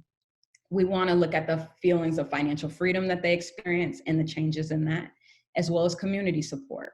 What we'll also be doing is holding focus groups early next year to gain even more feedback and learn what changes we can make to the guidebook and make it even more inclusive and survivor-friendly. And we also want to include financial well-being materials for the children of the survivors that are participating so that we can make sure that we are looking at the intergenerational aspect of it as well. Each group has a Free From liaison. And what that liaison does is after each meeting, they speak on behalf of the group by answering a survey with questions that ask how the group was, when the next meeting date is, any challenges that they experience, any successes, as well as any support that they would be in need of. That way I'm able to look at the impact of the groups immediately and also provide that immediate support. The groups have grown tremendously already. We launched in March, and we already are onboarding our 15th group. Of the 15 groups, we have over 50 survivors that are represented in the groups, and they're representing 29 different cities. Most groups do meet once a month, some weekly and some bi-weekly. But again, that goes with the flexibility. It's up to the group to decide how often they're gonna meet and how long they're gonna meet. Again, we're just there to provide that support, but making sure that we always remind the survivors that we see them as their best resource, and also the community that is surrounding them as well. Within the group, there's a mix of survivors that have left their harm doer, as well as some that are still with them. And that goes again with the community feel, where they know that within those groups, there's no judgment, and that people are at different levels of their healing journey. So if you are interested in creating a group and joining a group, I would love if you could contact me at em.jackson@freefrom.org.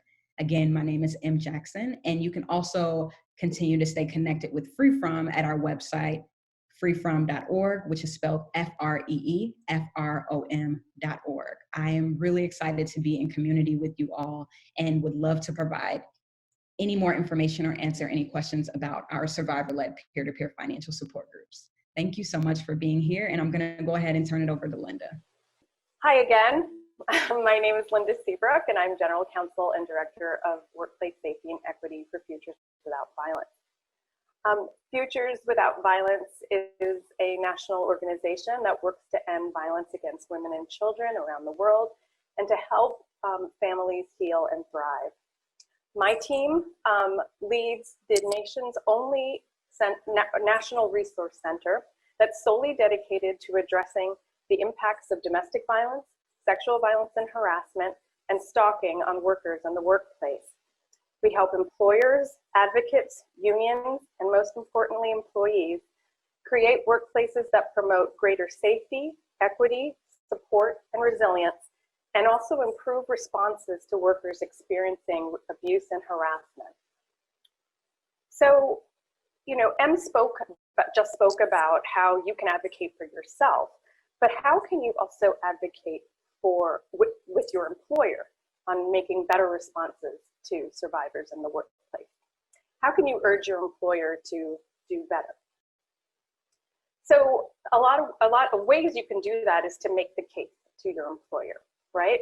Maybe you talk to them about the costs of violence and harassment, things such as healthcare costs that Deb spoke about, employee turnover, absenteeism, staff morale, because if violence is happening within the workplace, that certainly affects everyone, and productivity.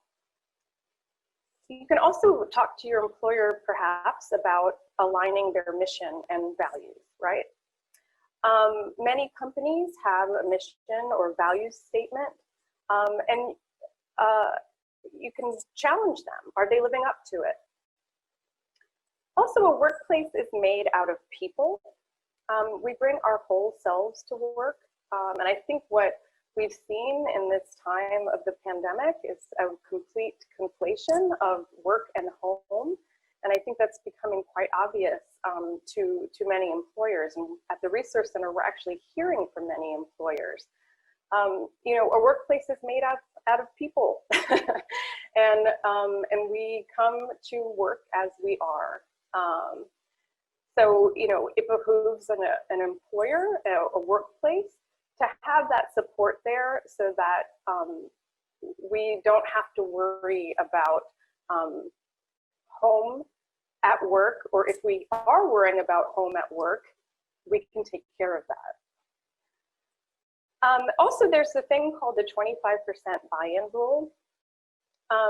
You know, if your employer isn't listening and not being responsive, it only takes, research has shown, it only takes 25% of any group, whether that's a sports team or a workplace or a group of friends or association, to buy into making change. And so you can get your other coworkers who care. I mean, we work with people, we spend more time at work than we do sometimes at home. And these are people who care about us, right? These are often our friends. So if you can engage some of your friends to help create a better and more supportive workplace environment and safer workplace environment, then if you can even get just 25%, you can get there and do it yourself. And then it's also, you know, the realities of work. Employers are, like I said earlier, are just realizing what employees are experiencing. And so this is the time right now is a really important time where we can just maximize an employer's kind of understanding of how we bring our whole selves to work. So I'm going to talk a little bit about some tools that we have on workplacesrespond.org to enhance and improve workplace culture and supportive workplace policies. So the goals of that is to institute trauma-informed, survivor-centered workplace policies. Educating employees on the dynamics of domestic violence and sexual assault and harassment, ensuring that all employees are aware of those workplace policies once developed and what supports are available, providing supervisors with resources and guidance to help individuals who disclose abusive relationships, those who are seeking support within the workplace, and then also conducting safety audits to prevent potential perpetrators' access to the workplace and to employees. Ideally, this is what you're trying to get your employer to commit to. So only 35% of companies in the United States have a workplace policy that addresses domestic violence. Most companies have workplace policies that kind of focus more, if you're talking about gender-based violence on sexual harassment. But again, we bring our whole selves to work. So I think it's important to kind of tell your employer that, that addressing all forms of gender-based violence that any employee can experience is really important. It should be inclusive of all forms of gender-based violence and harassment. It should cover all employee relationships, contractors, vendors, and all locations where an individual can work. It should detail reporting and investigation processes and define consequences for those who violate the policy. And we have a model policy so that you don't have to reinvent the wheel, as well as your employer wouldn't have to reinvent the wheel, on our website at workplacesrespond.org. It's important, you know, when we talk about how we kind of move into this space in the workplace, right? I think a lot of times when we think of a workplace, we think of like the separate, right? It's the home and it's the work. But when we move into the workplace, it's really important to prioritize a survivor's wishes, a survivor's safety and well-being, because this empowers survivors who are workers, right? And provides them with options and information. It encourages collaboration. It promotes survivor safety and well-being. It ensures accountability for those who use violence. It demonstrates trustworthiness and transparency.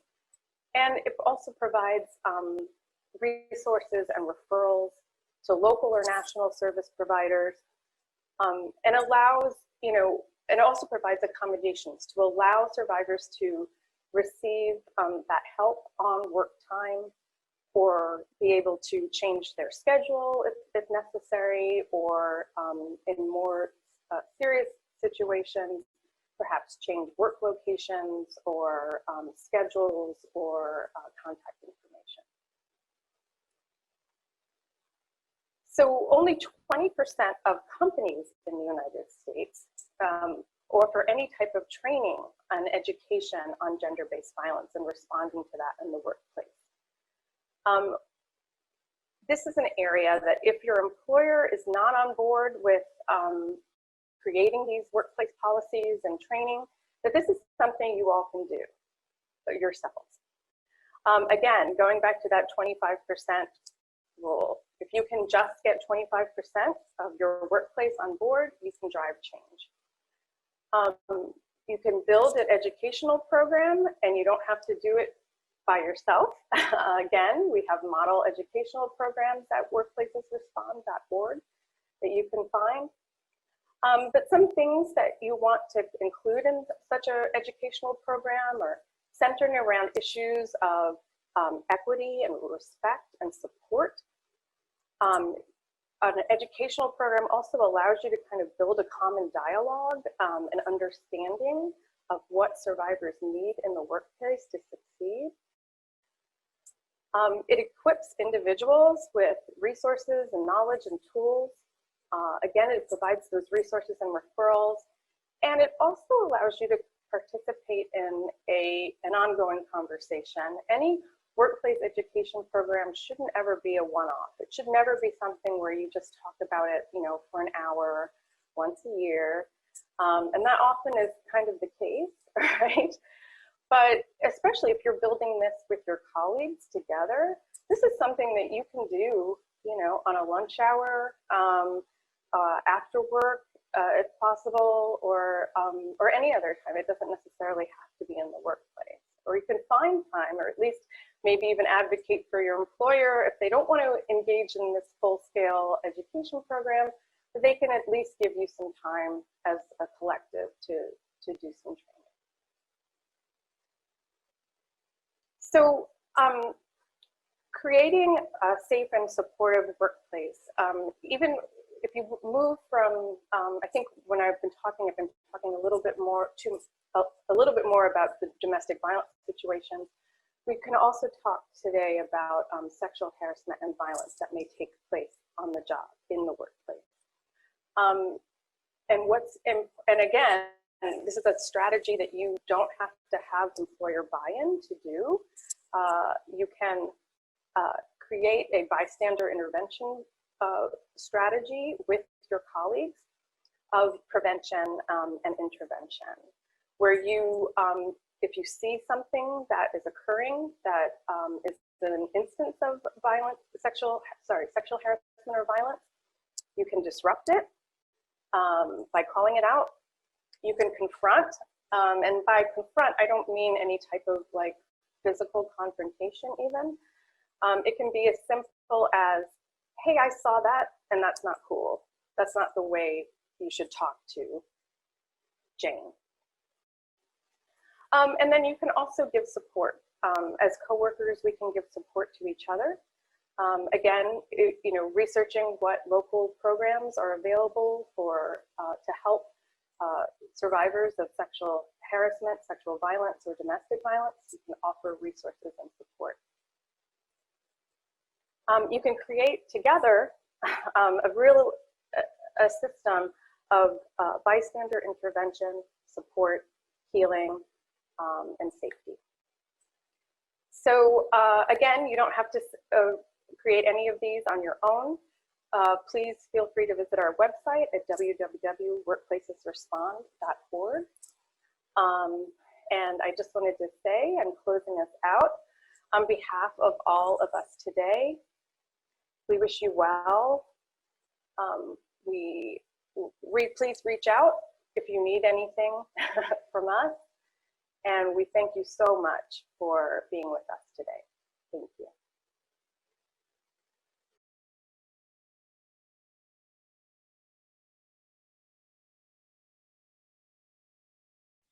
Hello, everyone. Congresswoman Ayanna Pressley here, representing the Massachusetts 7th Congressional District.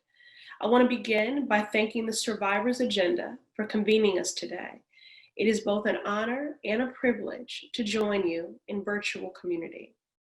Now, for generations, survivors and advocates have fought to shine a light on harassment and abuse. We have shown up, we have marched, we have told our stories. We know that most of the work doesn't take place in public. It is in the late night phone calls when our trauma wraps us up in a chokehold. It is in the tearful conversations whispered in confidence. It is the slow and steady work of helping each other heal and rebuild. I speak from personal experience when I say the path often isn't linear. For many, getting to that first step can take years, if they ever arrive there. At times, we find ourselves on the precipice of a political or cultural breakthrough, it seems. Folks are often inclined to claim a lucky break, a strike of lightning, or a once-in-a-generation moment. But behind every breakthrough, every movement that caught fire and captivated the nation, there are hours of sweat equity invested in the struggle for justice. Now, as we work towards a more just nation, it is critical that we fortify ourselves with a vivid image of what the future looks like. A day to come where we walk amongst our brothers and sisters in community in a nation that lives its values out loud, a world that not only believes survivors and centers their struggle for justice, but also holds consent, bodily autonomy, and liberation and safety as the standard. I've said to survivors at organizing meetings and personal conversations and on the floor of the House of Representatives that what I want for every survivor is justice. I firmly believe that justice is a critical step in our healing as individuals and as a survivor tribe. We know that statistics are startling. Less than 1% of perpetrators are brought to justice in a court of law. But when I speak of justice, the future I dream of is not actually defined by the confines of a courtroom or even trauma-informed judges on the bench, though yes, that would be a victory. The justice I seek is bolder. I seek a world where survivors are believed and validated and supported. I also want a world where within a generation, the number of those impacted by sexual violence plummets. I reject any narrative that says that we as a society have to tolerate this behavior. When we look at what informed policy has done to stave off deaths caused by drunk driving or gun violence, at least in developed countries aside from the United States, I am emboldened. I dream of a world where consent is taught at the youngest age, where we invest in breaking down the intersectional barriers of systemic oppression and abject poverty that too often leave folks rendered voiceless, and a world where we provide the economic opportunity and mobility that enables strong, healthy relationships and communities that can protect us in moments of vulnerability. Our stories, the inflection points of the survivor community organizing, and our collective power, they matter.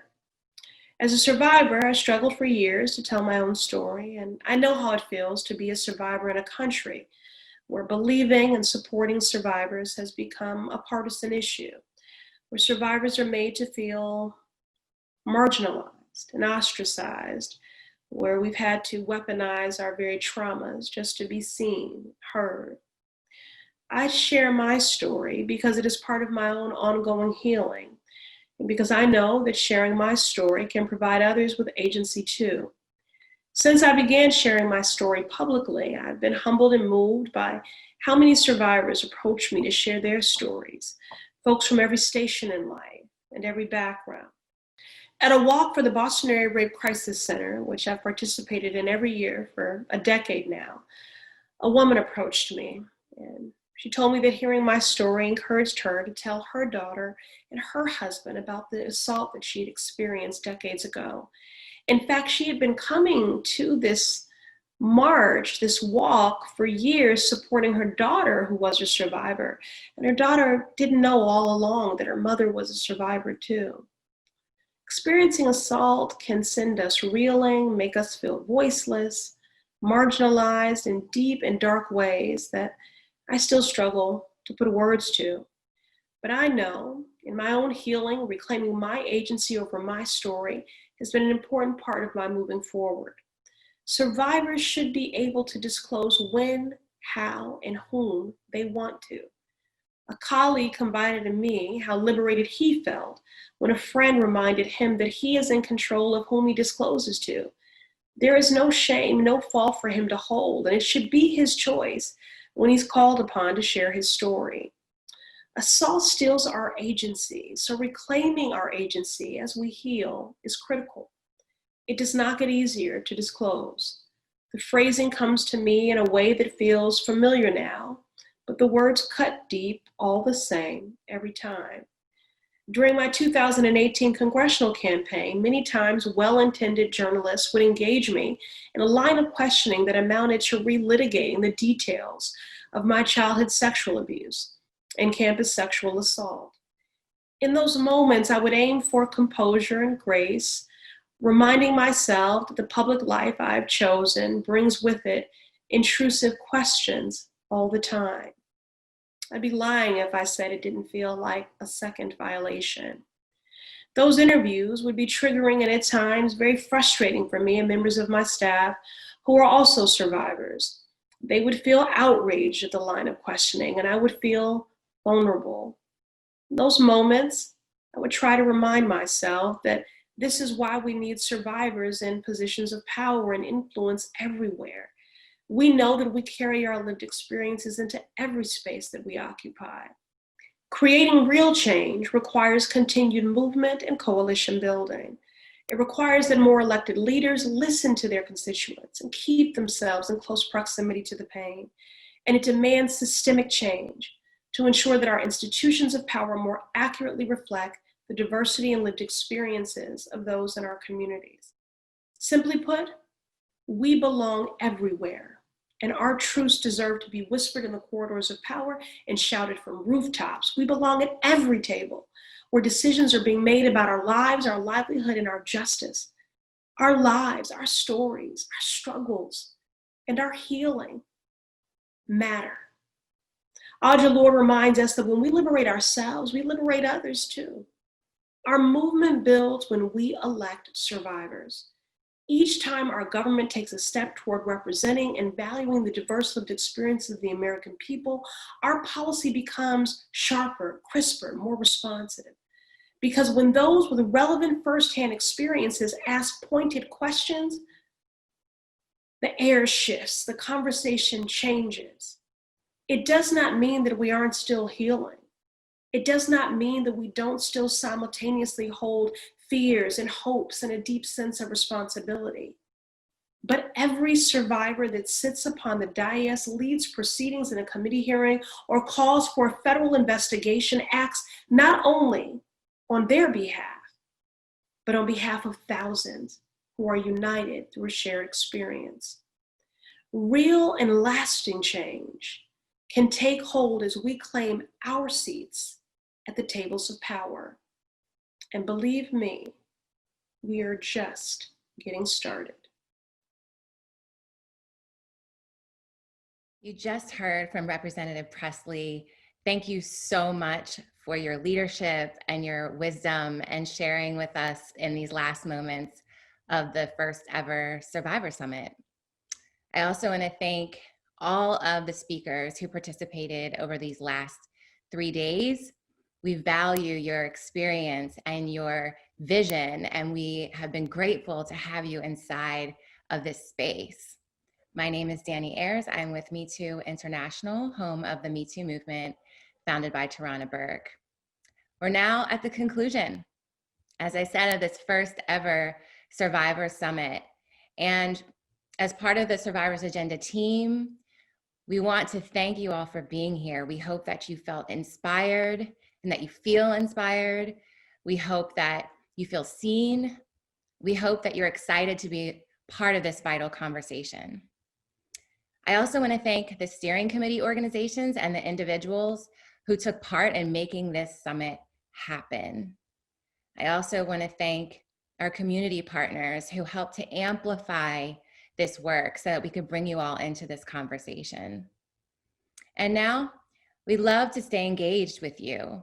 We want to urge you that if you're not already, to get involved with an organization that's working to end sexual violence, whether it be policy work, whether it be healing, organizing. We urge you to get involved. We also urge you to get involved in getting out the vote, especially during this election season. Many of the organizations who took part in making the Survivors Agenda happen are ramping up this work right now. And finally, we hope that you visit survivorsagenda.org and stay tuned. There was so much great content submitted for the summit, we couldn't fit it all in.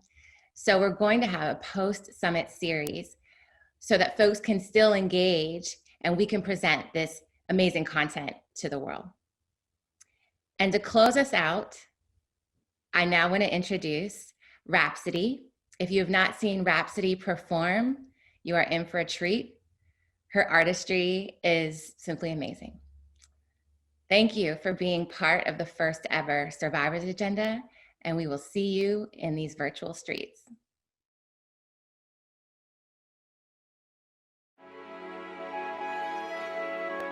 Check 1 2 1 2.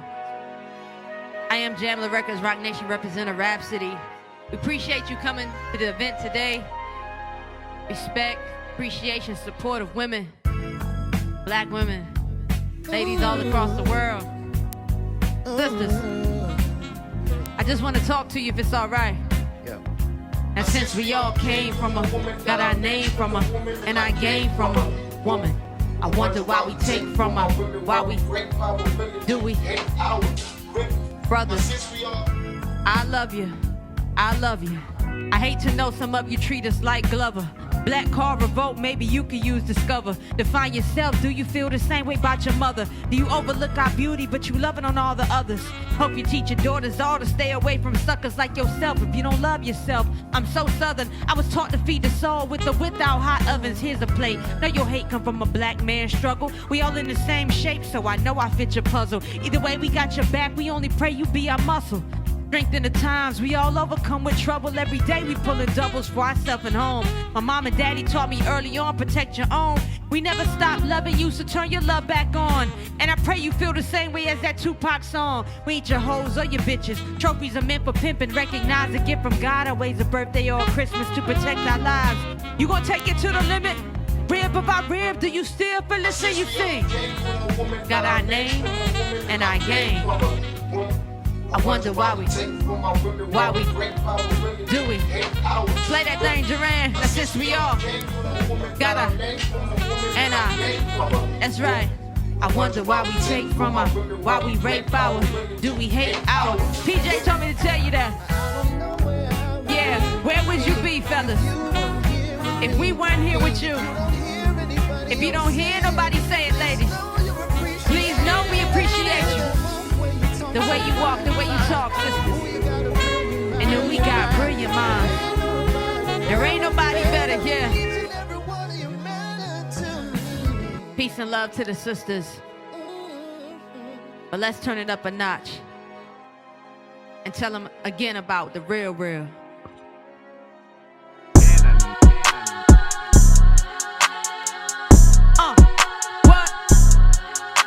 Y'all bogus.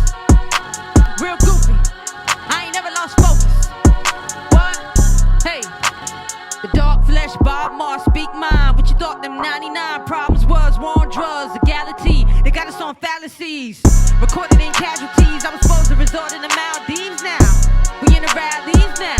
Boxing the IG now. Boxing the IG in the memory. Pouring Hennessy and bum boom shot. Reaching for the ID. Get on my neck, nigga, unless you Cuban link. I think like the Cubans think. You never get a side of back. Got your back, T. Mallory.